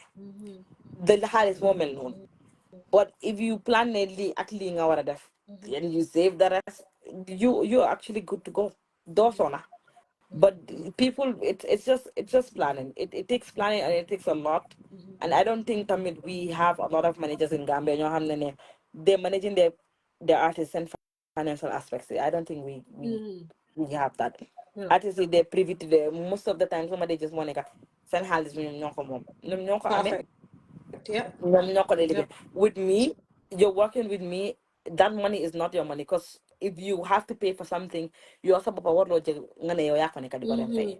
You have a manager right moom moo ko war a dem fay but kooku tamit du mun a ñëw si yow as artist bi mu ne la ne génneel ma sa account bi nga jox ma dem fay lii no. Your name is Jere Jallow. Your business name is Jizzle. I am managing Jizzle. I am not managing Jere. So whatever we do, it has to be under that company name. Understand? So when it comes to his financial aspects, everything is in that company. We both of us we have access to the account and then doing what I say, we pay it from that. And then we monitor swing flows here. How well are we doing this month? Or what should we do next month? Like it has to be constant. How does we feel an academic swing is a feeling code and then lead and your account. Boy dama So they make ci sure banque moo faate de. parce que day war a daw Sénégal. Aw. So they yes, what they mean bank deposit like receipt bi dama ko I'm very transparent. Receipt bi dama ko jël ba nataal ko ma send ko but also he'll get the alert even though but to also keep things in check dama dee need because kay tang ko dee sànni dama dee need to keep track of ñu ñaar suñ conversation si so for transparency lu ma munti def rek da nga gis ma nataal ko ma send ko I'm like lii def naa ko lii def naa ko lii and that's it. This is and then ñun ñaar ñu toog naan we plan. What are we supposed to do? How many videos do we need for this month or for the next 3 months? What are we supposed to pay for? Is it songs? Is it video? One for some director lañ bëgg a liggéeyal. Is it someone in Gambia? Is it someone in Senegal? Or lan lañ bëgg a invest in the next time? Like all of these things, we have man ak moom we have conversations a lot, and then to nekkul around we call and we talk for long, plan everything together, and that's it. awa loolu am na solo trop again manager yuy seetaan ñi war a seetaan aw ñuy manage si artiste because kenn xamul artiste mun na laa xool ne la diw sangam kaay manage ma o ñu nekk di manage artiste I think ne ñu bari war nañoo mun a jàngee fii nii awa gis nañ fi ne last bi fi Jizzle bi Mama Uche la woon ñu gis fi recent interview boo xam ne Jizzle dem na si interview bi mu ne du tontu Uche was that a management decision ne okay you know what we are not responding to any beef, or was this decision made by Jizzle himself to say, I'm not gonna respond to that because he himself said on TV that he's not gonna respond to that. Was that your advice, or what happened there? Part of my advice to him was, but part of my advice to him was like, no, this is something that happens in music. So corresponded and what? But mom si bopam is his decision not to turn to. That decision is it's purely his to not turn to. Or to Uche is talk my wife. to? I know Uche. Uche the man, but it's like just few weeks before I don't know Europe Sitobi. I saw him. We're very cool. It has dum jate agjere or du tax mu release song ami. It's between mom and Jere. Man ak mom our relationship it still the same. Nothing changed. The moko just because damal have or anything like that. This is music business at the end of the day. What works for people is what works for people. If that is what works for Uche, then it's fine. Honestly, if known that is what works for him and his career, it's fine. But at the end of the day, it's not any added value Yeah. for Jere. So if he decides to not respond to it, So you're under your management, you are like, you know what? We're not doing this. no, we don't. Time boobu noonu when I was very young, like in 2015, 16, Yeah. there was this artist around from time it Sadik Tanidin, you know. I won't mention his name, but he used to this get every week that they get a track put there. And then so dig it down to my Facebook, the paragraph la de benda. The ma binda matako. Ma binda That was matako. the younger hour. That was the younger hour though. The man ka dibinda di time boobu noonu rek. Ay neka Facebook the hype nga neka foofu di 21 day activity rek. But jere su waxam ma jere bu nak dafa yaga mel non mo su waxam dafa ma tek ma bàyyi ko lu tax nga nekk di ko I'm like leave me alone. So but it was fun too. But growing up, come on, people have things to do. You grew out Honestly. of that. If it works for him, it works for him. The more popular tolo. But it's not. I'm not gonna use my time. Honestly, I'm not gonna use my time and invest in that. But it does not change my some relationship with Sure. that artist. With which I'm cool with which. We see each other. I mean, danga fucking dinga hola. You told you said dinga guess what nyari on. And be like Hanaki, the artist and be like neka That's len. maturity from both But of you, isn't it? it's not my business. It's sumoko just say my pan ko ni wala man ni ko then what? It's like I don't know jaruko de. People should stop stressing themselves. Like jaruko. It's life is too short Yeah. to be holding grudge on people.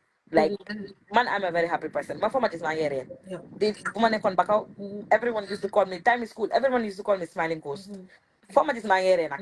Bena boy be leg is a smiling ghost man because that's how I am. I don't like negative energy because sooner way that my day drain down. So what I do is I try to stay away from anything that has to do with negative and just keep on and live life, right? Honestly. Yeah. Music Uh, business, it's music business. Inga Santa Moy manage.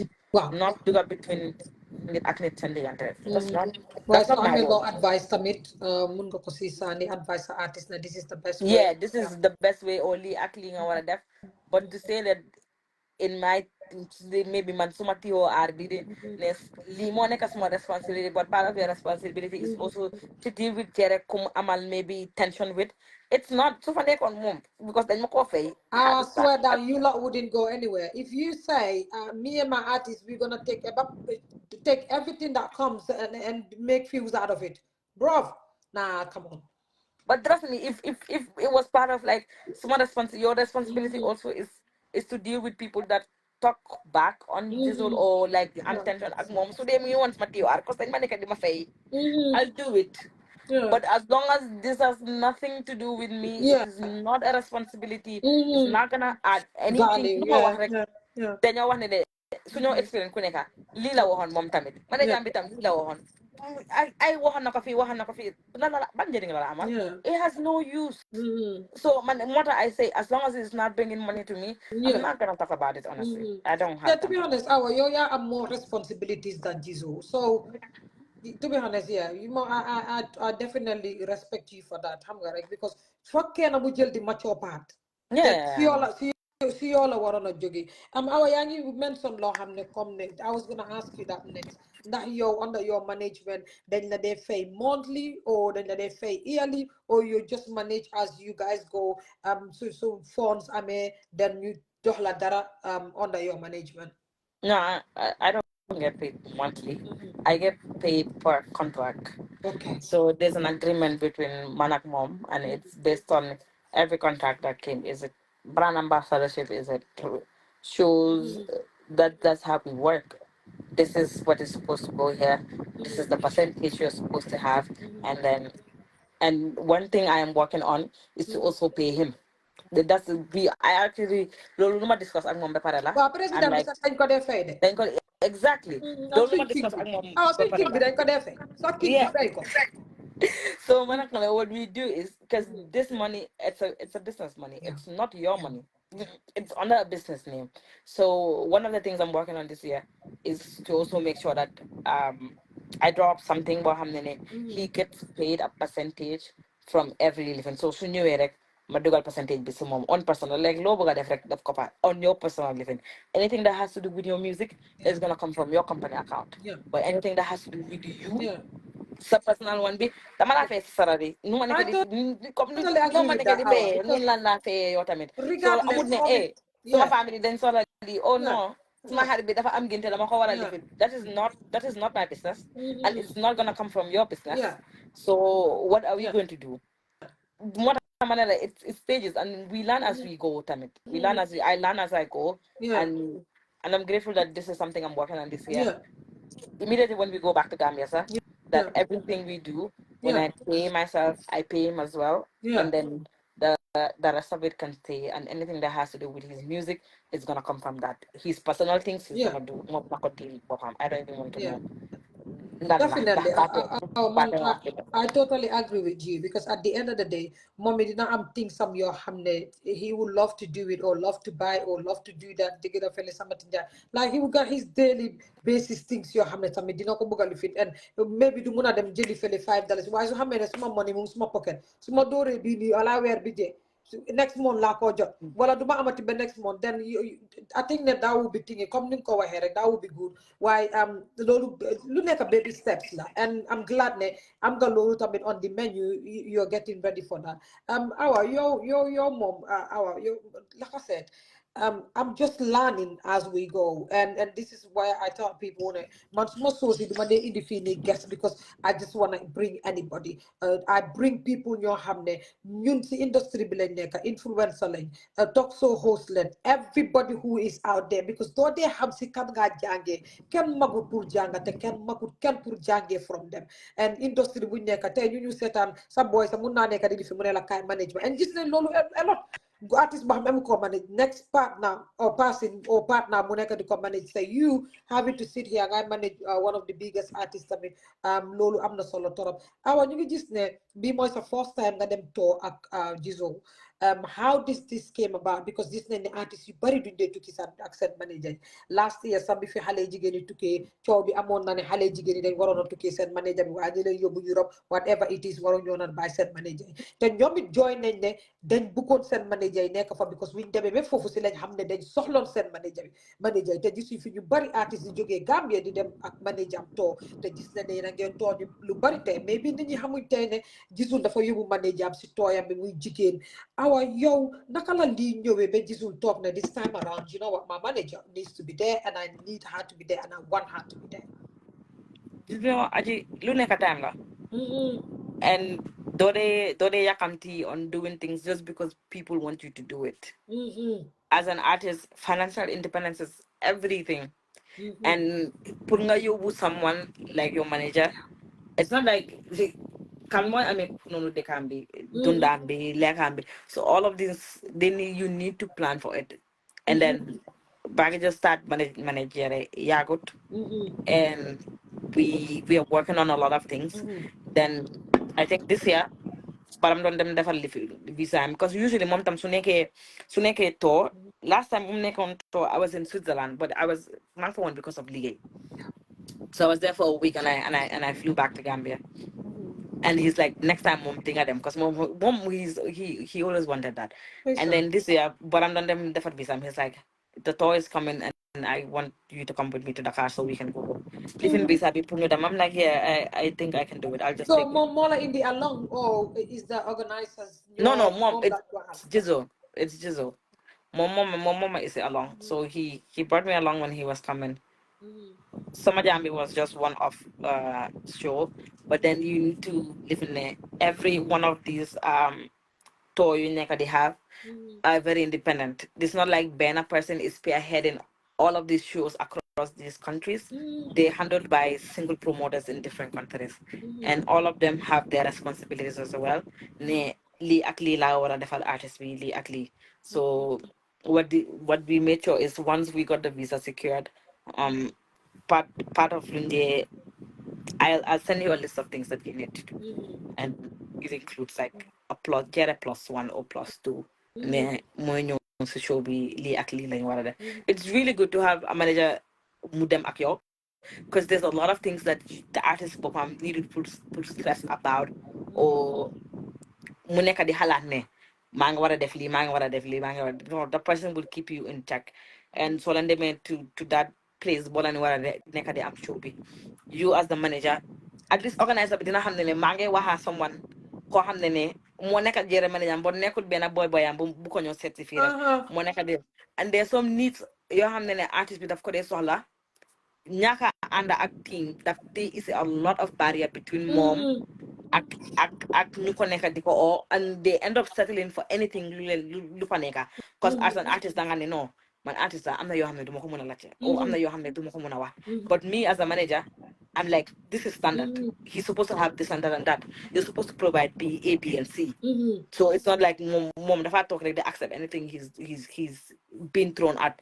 He has a team or he has a manager he is with, and this is what you're supposed to do. You talk to me and I talk to my artist. You don't go directly to my artist and talk to him. Those are like people tend to mistake that a lot. Nanga di sa kuma call me nema. Dama buga wa Jizzle. I'm like, okay, how can I help you? He's like, no, mom la buga wahal. I'm like, I'm his manager. Just tell me, how can I help you? And then ngatek mom, and then I'll talk back to you. But you can't know the man business proposal why mom suba pam kesa la buga wahal straight. Like people do that a lot in Gambia. Like mom la buga wahal. The man a business idea, but you have me. That is my job. That is not his job. Because at the end of the day, what people want to leave body dal. You're like, what na agdere? Teli akli la mawa. And then lolu mu ñoo jot amut. It's because fatana lolu gëna na ci helam bi bu yaga sax fat it's not even do they make a luñ dé tay but because also they have a lot of things they need to do which is focused on their music. It's not jàpp appointment seen boppa bi, that is my responsibility. Jàpp appointment sama boppa bi is me. Do I have to write it down? Dama war a am bel bu nekk di ring like suma a noppa bi calendar, ne time bi wow. jot na, waaw suma calendar bi time bi jot na, lii ak lii nga war a def tey, ëllëg ak lii ak lii. Yes. So, but going with coming back to the conversation, going with an artist, going with him on this tour has taught me a lot. I learned a lot, even though managing artists in Gambia and fee is totally different. Because yeah, getting to at mom, there's a lot of things you need to do. So when you get the copy, and again, what other country you're supposed to go to next, and then Solemn Pare, if they like this last week we had a break, I'm on show. So I'm in Germany with my sister and mom around. I think he's in Amsterdam right now, hanging around with his friends. And then on the next show, we will meet, and then that's how we do it. And then by the end of the month, we should be done. While you are on this tour, this Jizzle may play from because it's not like I said, I do watch your WhatsApp status every time to see your updates, and I think I'm one of the first people you there I'm update every time because when you drop something, I'm there to look at what you're doing. Our nakanga di demesi when it comes to him having to play in Europe, like the anxiety. Do you sleep at night? Do you sleep properly? Like, does that anxiety keeps you awake to say, you know what? This is not home. Everything needs to be intact. So how are you dealing with the anxiety of having to walk, travel this different city? How your artist is gonna be there? His performance is he giving, and all of that. With Jere, I'm very confident. Mom side, everything is gonna be because he'll always give his best. Even so, Febaresa, Anytime. the exit, but you was supposed to yako hitangane kamuata. That I trust him on that. But to say that so was when we were performing here or where I'm from perform, I just look at it as same stage, different location. Lo regular. That's the only thing that I keep in mind there. Just picture mom get them like me them in Gambia. It's just that the locations are not the same. But I'll have to make sure that Mansmajuge, I'll will go check the venue out and see, do sound check and see how that plays, and then nga them walk with them and nga them rest. And Mansuma Pare, once you deal with everything when it comes to his finances, when it comes to Lala Neka Disol, and then when it comes to you dealing with the promoter Buneka Fukunonu, to make sure that everything moves on. Like Anyam de Omreram, everything is intact. If you have to go out at this time to do A, B, and C, then I'm def, and then momo am on time I'm them relax. Yo, any stress nak mo am, bunyo. Du ko yek. Ano yo hamna sa du ko yek. I'll do it and then do hamna sa like jafe-jafe bi amon na si yon bi. Because it's my job to make sure that everything runs smooth. And sunyo way, do mo sa halat ne hey li, do mo sa do ham sa sometimes sa hamna sa li mo fayawan. But because I need him to go on stage with a clear head. Man, that is one thing that I make sure I do. He goes on stage with a clear head, and then whatever we have to deal with, dinañ ko lifin. Coming to Europe, also having shows, it's very different. It's different from Yeah, the I shows know. that we have in Gambia. Uh, in What am Gambia, I it's more like the stressful lady? because Yeah. you're mom. You Yeah. Gambia, mom, at least because Bobo the man can ticket.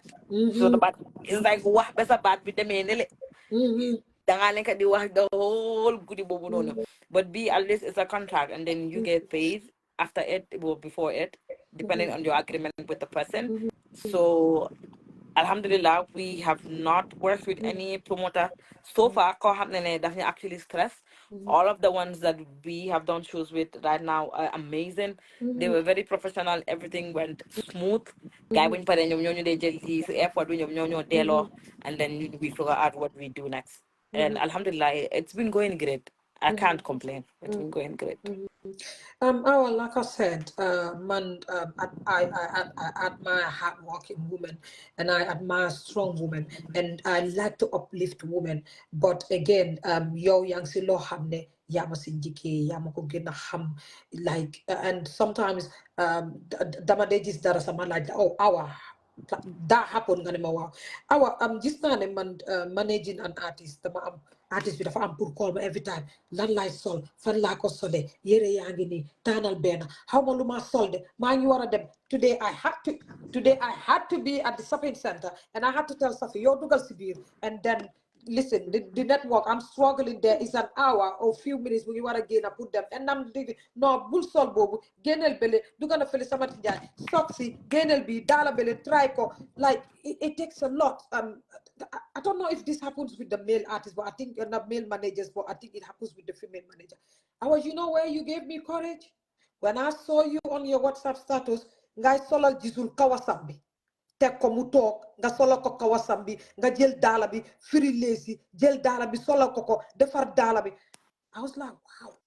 And I had to message you and said, so it works like that. And you said, yeah, I normally do this. Yes. Now I'm like, oh my God, this is what happens with me. So I feel like Nigeria, we manage an artist is more caring. We're like we our like, comes a Like a dog. mother Exactly. figure. Exactly. Yeah. When I saw you when I saw you doing that, that was the end point for me. I was like, no way. Because I remember people close to me would say that "Anga has an artist, we are spoiled." And when I saw you, Mother Manela, man, let me tell you one thing. You drop anything on your WhatsApp, I am forced to watch what you are doing. Because I want to know if I am doing something normal or what Awa is doing next. Because muna push, pour my def something. Because I always tell people, how Maluma Def? I am just someone who was sleeping in my bed and someone called me and said, can you manage me? I'm like, why is this guy talking about? Because I'm lost here. So I think that I also learn a lot. Maybe the Malakomuna was WhatsApp or you know why the Malakodemuna. So our your instances, you know, Nakaga demuna, the Dadang demuna stress come air usubane kilala mo solte, lala mo defni, lala mo deflili. Like, how do you deal with that situation? Especially when it That comes to the fashion part of it. that particular video you saw, it was for a client, and the client had like specific. He sent us a whole mood board on what we're supposed to do. Mm-hmm. Like we had a photo shoot session. Client, but I'm specific things in solar. Mm-hmm. This comes through the way he's dressing, even the poses that he's doing. Guide and you can.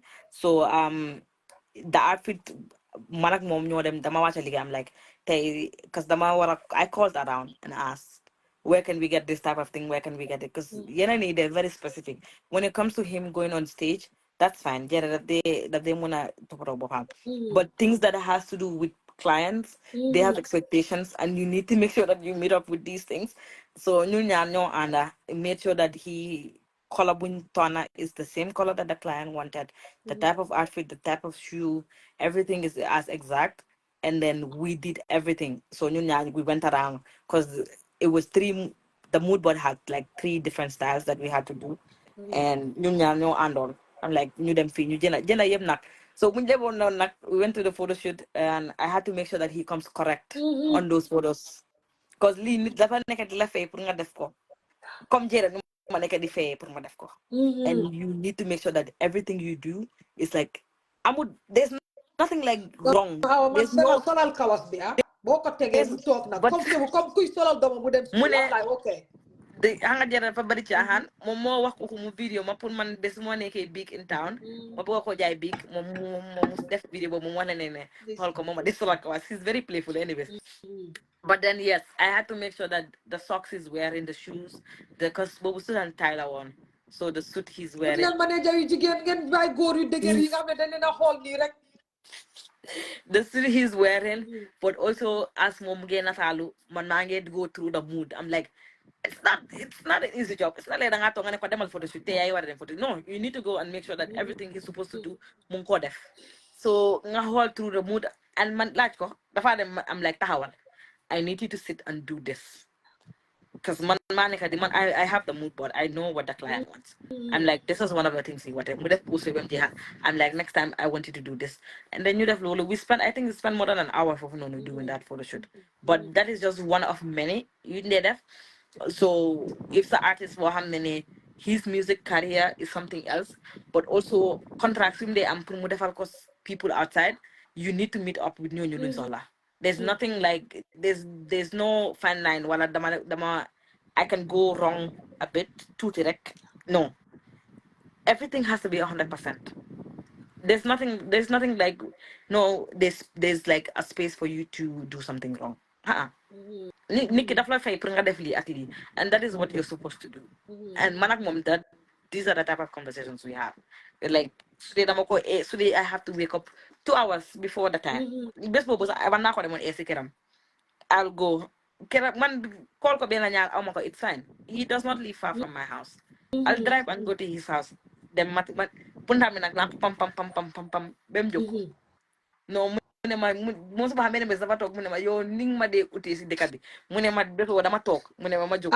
I remember one time I was looking for him, and you're like, I'm also looking for him. But am when I've got hold of him, I will also let you know that I've got hold of him. Yeah, yeah, yeah. he lives with his boys.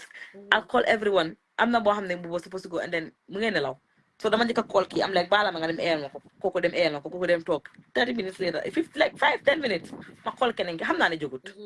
I'm like baala ma nga dem eel ma ko so naa ne mu call ma mu ne ma 10 nit ñëw nañ maa ees ma biir léegi mu ne ma yow nit nga.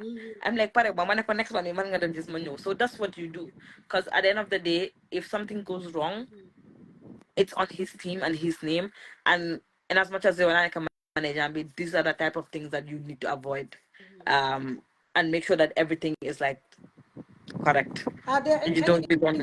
instances how you check on him and said, Lekanga? Yeah, Have you, I do have that. you Yeah, because Jizzle in general do they leka. Yeah, do they leka de. So I need to make sure that like nah leka nga.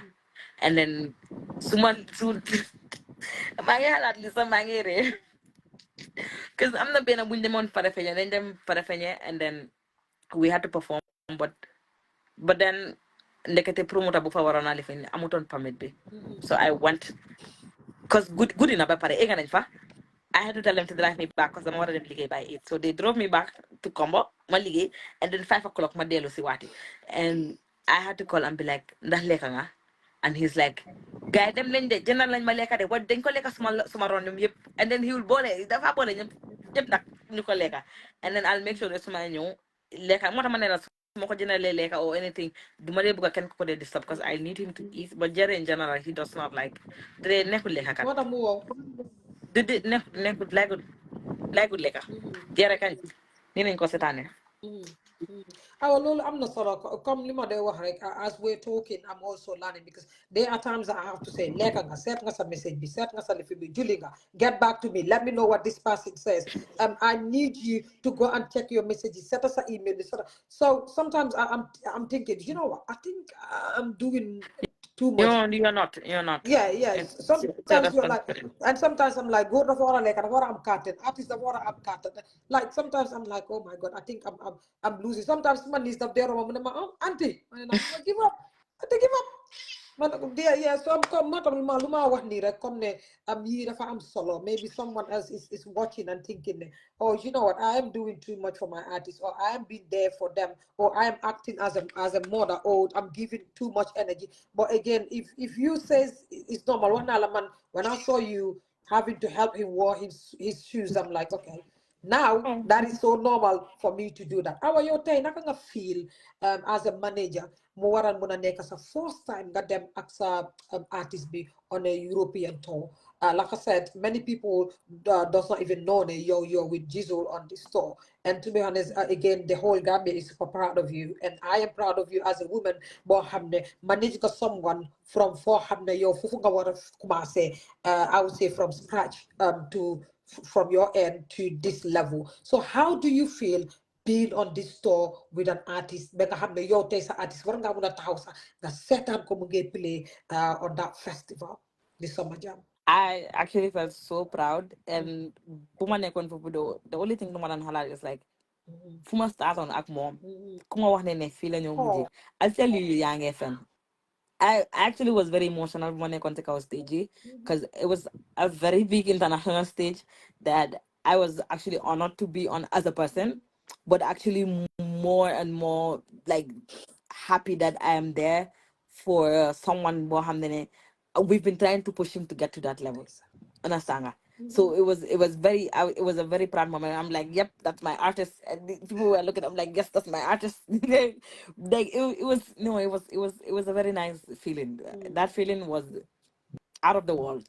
Nekk si kaw stage because former is nak man si kaw stage bi ak moom everywhere so demee Gambia, but then It was a standing at different that feeling. it was actually a very very different feeling, and Very nice as well. Mm-hmm. I actually liked it. Mm-hmm. It was very nice. I was just gonna come people don't understand Mota Manila. Like my interview with you is just gonna be like I wanted it to be a chit chat, but I knew there would be a rumor that surrounded maybe something that you need to answer. But I'm like, you know what, let me just do it because come lima wax rek at you know what I see myself in it because I know that this is a question being malalite it's not part of the questions because I know that this is what is gonna happen because last year early this year, I saw my artist on stage for the first time performing when I'm managing him. And then the Gambian music president had to come and tap my shoulder and said, be proud of yourself, that's your job.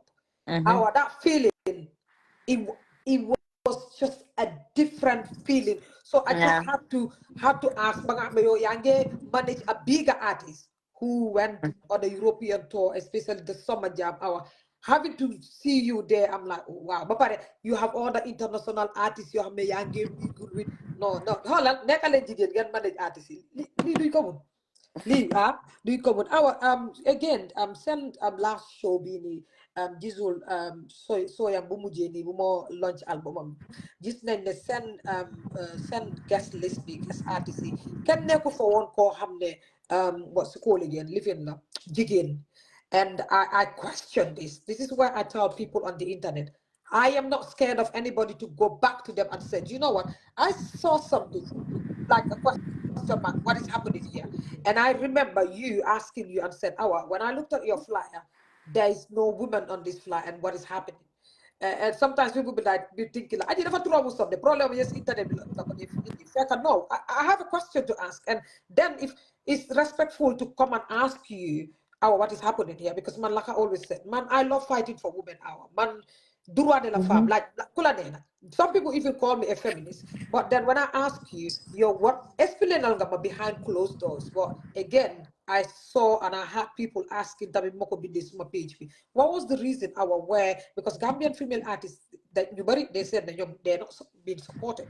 And having a female manager we manage go we were expecting the manager would did not add on a female on that flyer. So what happened there? So what happened was, Jerebun, the me versus me. Mm, What the team decided was, you could see there were two flyers. So the main flyer had people in your hand there. They were part of the album only, exclusively. mm, Ñoom ñoo nekkoon ci main flyer bi. And then you see the other flyer where Inyasi mm, was the secondary flyer we had from mm, artists. They're not part of the album. mm, For the females that were not part of it, it was an oversight, completely oversight. Boko actually boko mentioned mm. sila by hello no. Ne You see, completely. at least make now for difference. And that contribute now. Yes, it was a complete oversight. Mm, Montamana na industry bi as you go nun nga de jange, and so I made sure tamit every show you learn from it and try to actually work on law some mistake the previous one, and that is something that was completely law dafa génnoon suñu xel yi, and mm. we did not pay attention to the fact that it was all male artists you nekkoon si that secondary flyer. But hopefully this is something that we can work on the next time, and we hope that gars yi dañu Awas baalaat mi rek fulaa ci ya génn tey jigéen nekku fa fii no, I leen assure ko you, problème fii si I internet bi waa assure you, I jigéen assure you. ana Gambien artiste yi jigéen gis ngeen demoon naa faytal leen foofu awa su ma jàppoon mu dóor ma foofu nag bu ma mun amaa naan moomu waaye dem No, naa du ma ko la awa du ko ay la yow fight. fulaay bii nii gis ma fi jigéen expliqué na ma ñu We teg will time work on expliqué that. gis nga xeexal naa leen foofu noonu indi beneen xeex laa leen xeexal doo leen ko gis awa loolu am na solo tor awa tey yow naka nga feel ne soo ñibbee from this store feel nga ne da nga am more work to do feel nga ne there's a lot loo xam ne war nga ko here and feel here and there like what is the next plan si li nga xam ne yow fekkee nga ko seetaan nga ko lan nga foog ne moom nga am in place loo xam ne ndax ñun bu ñoo demati dañoo gisati di seen gisul oh am na loo xam ne pick nga bits and pieces to say you know what I want to do this I want to do that. Yeah, obviously, what I like as you go, you learn. Mm-hmm. For them, man, what I do is I observe, make sure I open my eyes and see. But they hold it, then I hold it, but my begin tell it. So what I do is money me plus. Mm-hmm. I make sure I look at what is going on there, which is different from what happens back home, Yeah.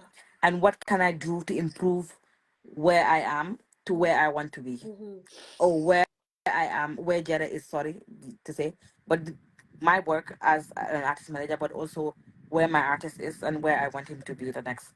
So there's a lot of things that happen. There's a lot of things that are on the pipeline because man, as a manager, and I said this to him, I don't want your appearance or Sunnecker artist to be just shows and then releasing songs and that's it. I want to do more than that, and this is something that I actually am working on. There's a lot of some notes in mobile no for the my builder. There's a lot of things that I am seeing that that this is something that I can do. Like, this is because just recently before you don't gain a Gambia, sir, we shot this video which is yet to come out. It was something that I had to push there. I'm like, I want us to do this. To gain it, you tell them, give them credit. Man mala wa because it's been something that I've been pushing it like for more than a year or two. I wanted him to do a live band performance for him.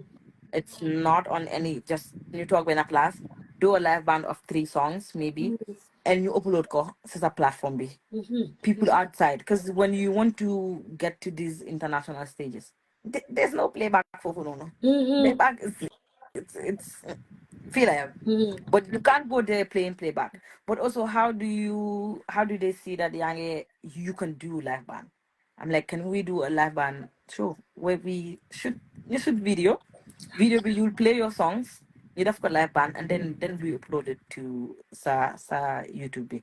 Then so they then call we have any other platform that we want to go to.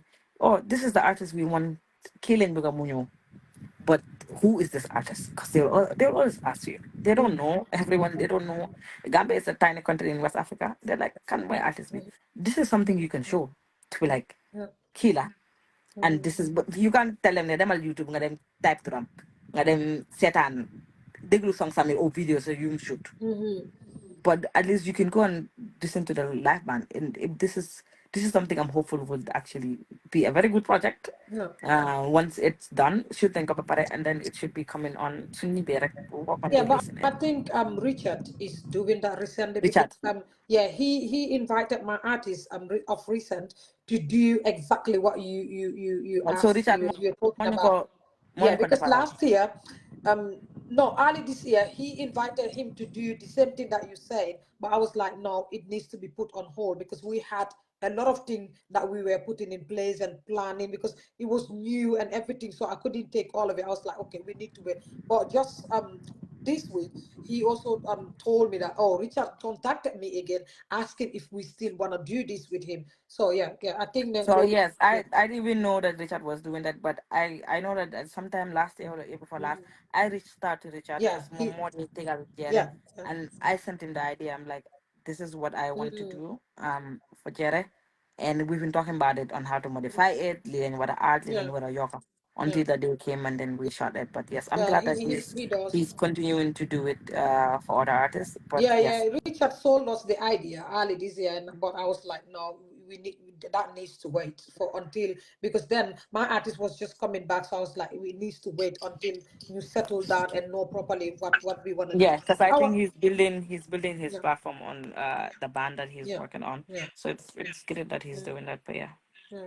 I was my last question bi mooy si industry buñ nekk gis nañ ne industry bi jigéen ñi bariwul te industry boo xam ne la is male dominated and gis nañ fi ay jamono yoo xam ne ba tey sax jigéen ñi dañ dee mun a wax ne man góor ñi si industry bi dañ ma dee abuse góor ñi si industry bi dañ ma dee mun a sexually def lii or abuse me emotionally a lot of them even do what's it called again complain they abuse them sexually or sexually harass them.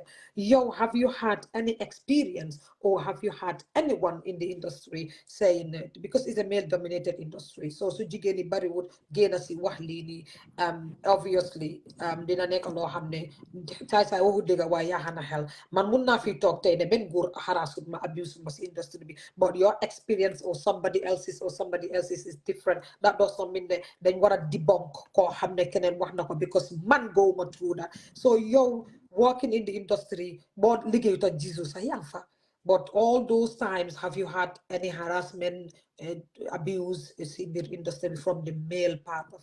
the thing? No. Fortunately for me, I don't have any experience in that. No, I did not experience that, and I do not hope or wish to even experience it. I'm sorry for those that actually went through it, and it's really sad.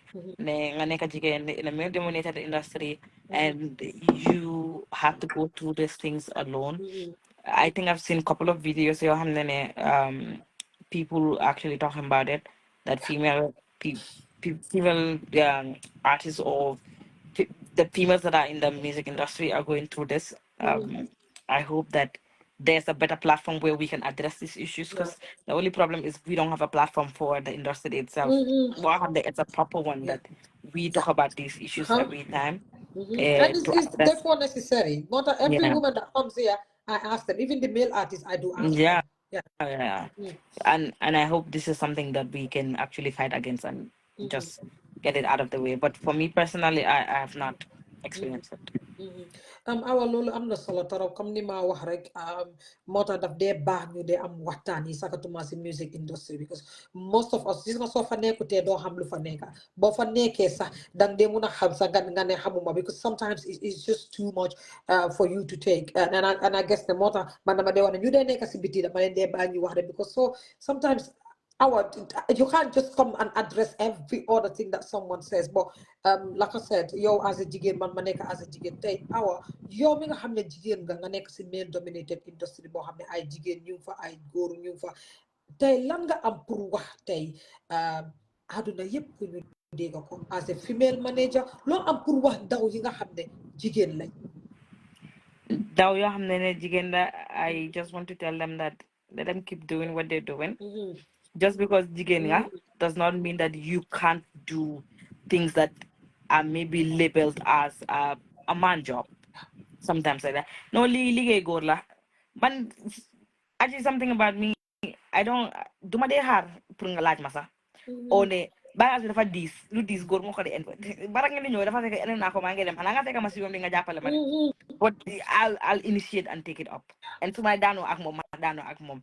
But but you try you just need to keep, yes, you just need to keep your head up and then make sure that your focus is on what the goal is. If you know what your goal is and your focus is on that, gender is actually the next thing. Doko de halata. Ne man jigen la dama mëna def li. Just make sure that you know what your goal is and what you're going towards. Ne li la buga def. No matter what your gender is, go nga jigéen nga wo. This is what I want to do. If you want to manage an artist as a female, go for it. You can do it. You can do it better than most of these go rifi nekka sax. I am doing it more than most of like more than these. I'm the new fan. I'm the new fi. I'm doing it better than them. yeah And it's not because anything. People will look at me, hi, manager, and I like what they do. They're like manager and chicken la. Mom near na deal. I'm just the just Jere he's very funny. He'll just it's like the man and wahag mom. And then Benanya and then you just look at me. Man bandi la bakaw la joge. Man gonna digat bopa. Because I was born and raised in Bakau. I am strong headed. Manak you we can go next to the when you I can bapare dole bo am pour liggéey the same dole la am pour liggéey. energy yeah same It's not like energy jigéen la dama toog dama sona no su dee dangaa taxaw ba suba dama taxaw ak yow ba suba. That is to show you that man ak yow we can go neck to neck. Understand? So there's nothing like a man job as a female if you want to do it. Bul dee toog nga xalaat ne or maybe it's a male dominated industry, I can't do this. If you want to do it and that's your goal, make sure you do it. Demal rek nga def ko. You'll succeed. Obviously there will be hurdles on the way. It's not gonna be an easy road. It's not even easy, I'm not gonna lie. But again, it's a job like any other job. So once nga def fofu sa focus bi rek, you you will be fine. You'll be fine. And Oh, now I'm you want to much my last question, but I want to know like what are your most difficult moments as a manager? I did this is I want to know this one before I go. This one is coming from me. no, but I think one of my most difficult moments is actually having to meet up ñeneen like let's say yaa ngi liggéey ak kii and yéen a ngi war a def lii and then you have to follow up the artist like yow yaa ngi toppa xale like a baby. Like it's like tot ba nga amee sa boo nekk di I yar. think we all all go through that. these are one of the most difficult things because you halat am like hanaki munta neka nit rek mu def di rek Mm-hmm. but no dan ko neka diko topa defar same thing I'll repeat, I'll send a voice note, I'll send a text, and I repeat. So these are most of the only thing is like having to make them keep up what they're supposed to do. Lulu is it's very difficult to do it. Even kwa it's just like I'm an artist that I'm life am am things you neka de def, and then you want to make them see that oh li la. Sometimes if they don't have managers, it's easy for them because they do whatever they They want want. to. And then nga am manager, it's like yeah, I'm ko xam ne mu ngi control sa life. Fan ngay dem lan nga nekk di def. Mm-hmm. They have to know Mm-hmm. kan nga nekk di àndal. It's very important Your because profile as an artist, yeah. Yeah. exactly ak ban place nga nekk di duga. All of these things you have to like make sure that they're intact. So it's not easy. But yeah, I, loolu am na solo torop. Like I said, I love to have more women here te daf dee naxaree am jigéen ñi tamit, but I think this one this year is a good one because next week I have our Gambia, so which I'm also proud of, yeah, to have her here as jigéen. Our tey yow lan nga am pour sànni tey loo xam ne inspirational message la for the whole of Gambia. what I have to say is that this industry Mhm, it's small, mhm, it's very small. mhm. What we do is well what we can do is lend a hand when we can. Definitely. We can it's not like how all of us can get to where we want to get to Mm-hmm. without having to step on each Each other's other's neck. toes. Yeah. Yeah, we Mm-hmm. can. It's a small industry as well, but ñun yëpp gis nga yàlla lu mu binda sa fii kenn mënu ko faa génne. So let us try and put everything aside and Mm-hmm. make sure we work because the goal is to get Gambian music up there, but also Collective. get the name outside. And one person can't do this. Beneen nit mënu ko xalaatuloo ko sax ne man may génne turi Gambia si biti. You can't. It takes a collective effort to say that these Mm-hmm. Nigerians are breaking boundaries in Europe. It's not, if you have to mention, it's not just one artist. You'll Mm-hmm. mention few of them, which will catch the eyes of others and be like, oh, they can be, I'm not talent, nikete. And it takes collective effort to actually do that. Mm-hmm. To say nene, Gambia is there. Like Gambia is actually a country with a lot of talented artists. They can't say that based off being an artist to them. It can't go like that. It has to be based on different artists in Nekadijis. You have the Ningsibiti, but all of these people can't do it alone. We all have to push them pull you ega fufu nono. To even your so neke artist yo maybe I'm not state but I'm the moon of aga but bunga push some of the artists from aga fufu nono. Does not necessarily mean that you also for them man kid from one of them. No, Mm-hmm. can we need to get used to helping people Yeah. without actually expecting Uplifting each anything in other. return. Yeah. Man, Yeah. I time bu noonu time bu when I had the time, every artist bu am show time bu na nekk alliance dama Mm-hmm. dee dem sa team meeting bi dama la dee dimbale at your show Mm-hmm. dinaa fa nekk am na benn this is a funny story sax am na yenn artist yoo xam ne they had a show here dañ ma tongo woon ñoom yëpp I don't know luñ jotee woon ak man tongo ma ñaaka jog I was working at their shows, I was their stage manager maa fa nekkoon but regardless that they were not even talking to me, it's not my business, it's not for them. I'm doing this for Gambia and taking the name of Gambia because one day when they succeed and they talk about them, the next thing people are gonna ask is Guy Funjuge, what country are they from? And Gambia is what they'll mention, right? So the goal is not here right now. It's what might happen in the future. It can munna neka do artist yi sax ñu Mm-hmm. yóbbu turi Gambia. Munna neka yes we're trying, we're doing it right now. But to say that the world has recognized Gambia as a country, it has talents. Maybe artists will do sax Mm-hmm. but we have to like help each other and push each other when we can. Not ne man any artist in US man. If I can, I'll help. It's not like because Mange live in Jizzle. No, if I can help, I'll help. Honestly, but no, nekut wahi money nak because money mom feel like solo na like feel my ega. Then my bala rek be mo neka first and last. But yes, anything that has to do with like helping people, be it artist towards an artist, a manager towards an artist. Lo hamne ne you have seen it as an opportunity pour yo nga dimbale kenen to get somewhere to even bena push. Kisu push bem e kelen kita mu ñew mu Yeah. push mu e. Yeah. Dinga ega sikaw. Yeah. But all of us can't fold our hands and be like, no, but didn't go like every man for themselves. Wow. Like, We have to come under one umbrella. yeah, Yeah, yeah. yeah. So that's my message out there. Mhm, Let's help each other and push each other. Dinañ fa aga yàlla baax na. mhm. Yeah. Awa, thank you very much. Comme li ma ko waxee rek, man I have so much respect for you. Again, because nekk nga koo xam ne tey bu ma bëggoon a xaadi bu ma bëggoon a bàyyi bu ma bëggoon a take a step back, yow war wécci nga loolu si man, and I want to say thank you very much. Again, maybe I want time pour tànk la in public Yeah. comme tànk naa la behind closed doors. Te jërëjëf tamit ne saa yu nekk su ma amee lu ma la laaj su ma la soxlee su ma soxlee sa artiste loo busy lum guddi guddi dig ma send a message to apologize for the late reply and get back Yeah. to me. And I think ne loolu tamit loolu warugali manager la si artiste am but yow it dem nga si ba jeex tey mënoon naa la offi nga ne ma déedéet duma ko mun manager rek la but you took the initiative by sa liggéey ñëw toog fii nii xam nga waxtaan ak man because regardless of whatever happens awa ñun dañ leen soxla pour ngeen génn si pour askan bi tamit di xam because tey ñun dañ dee gis rek ba pare yéen nit ñi xamuñ leen awa te waruñ di leen di nuba because yéen boo leen fa nekkutoon boo leen fa nekkutee artistes yi ni tamit ñu bëri dinañ mesob lu bëri du war a tegu si lifin because tey ñu bëri dégg nañ sa liggéey xam ne jigéen nga ndaw nga war a nekk di dem school yaa ngi nii graduate bu yaagut nii congratulations bi Thank naa ko you. fii waaw bi da ko fii congratulate la xam nga awa li nga def fa métti jànga manage artist dem liggéey ba pare nga make sure ne every one of those things yaa ngi ko jox gëddam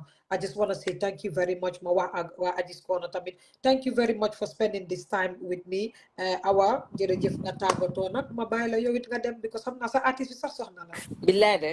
Thank you so much, Aji. Bana. ñoo ko bokk awa yéen am leen Okay. good night guys next week ba Bana. ñu am fi awa Gambia guys have a good night bye bye Okay, bye.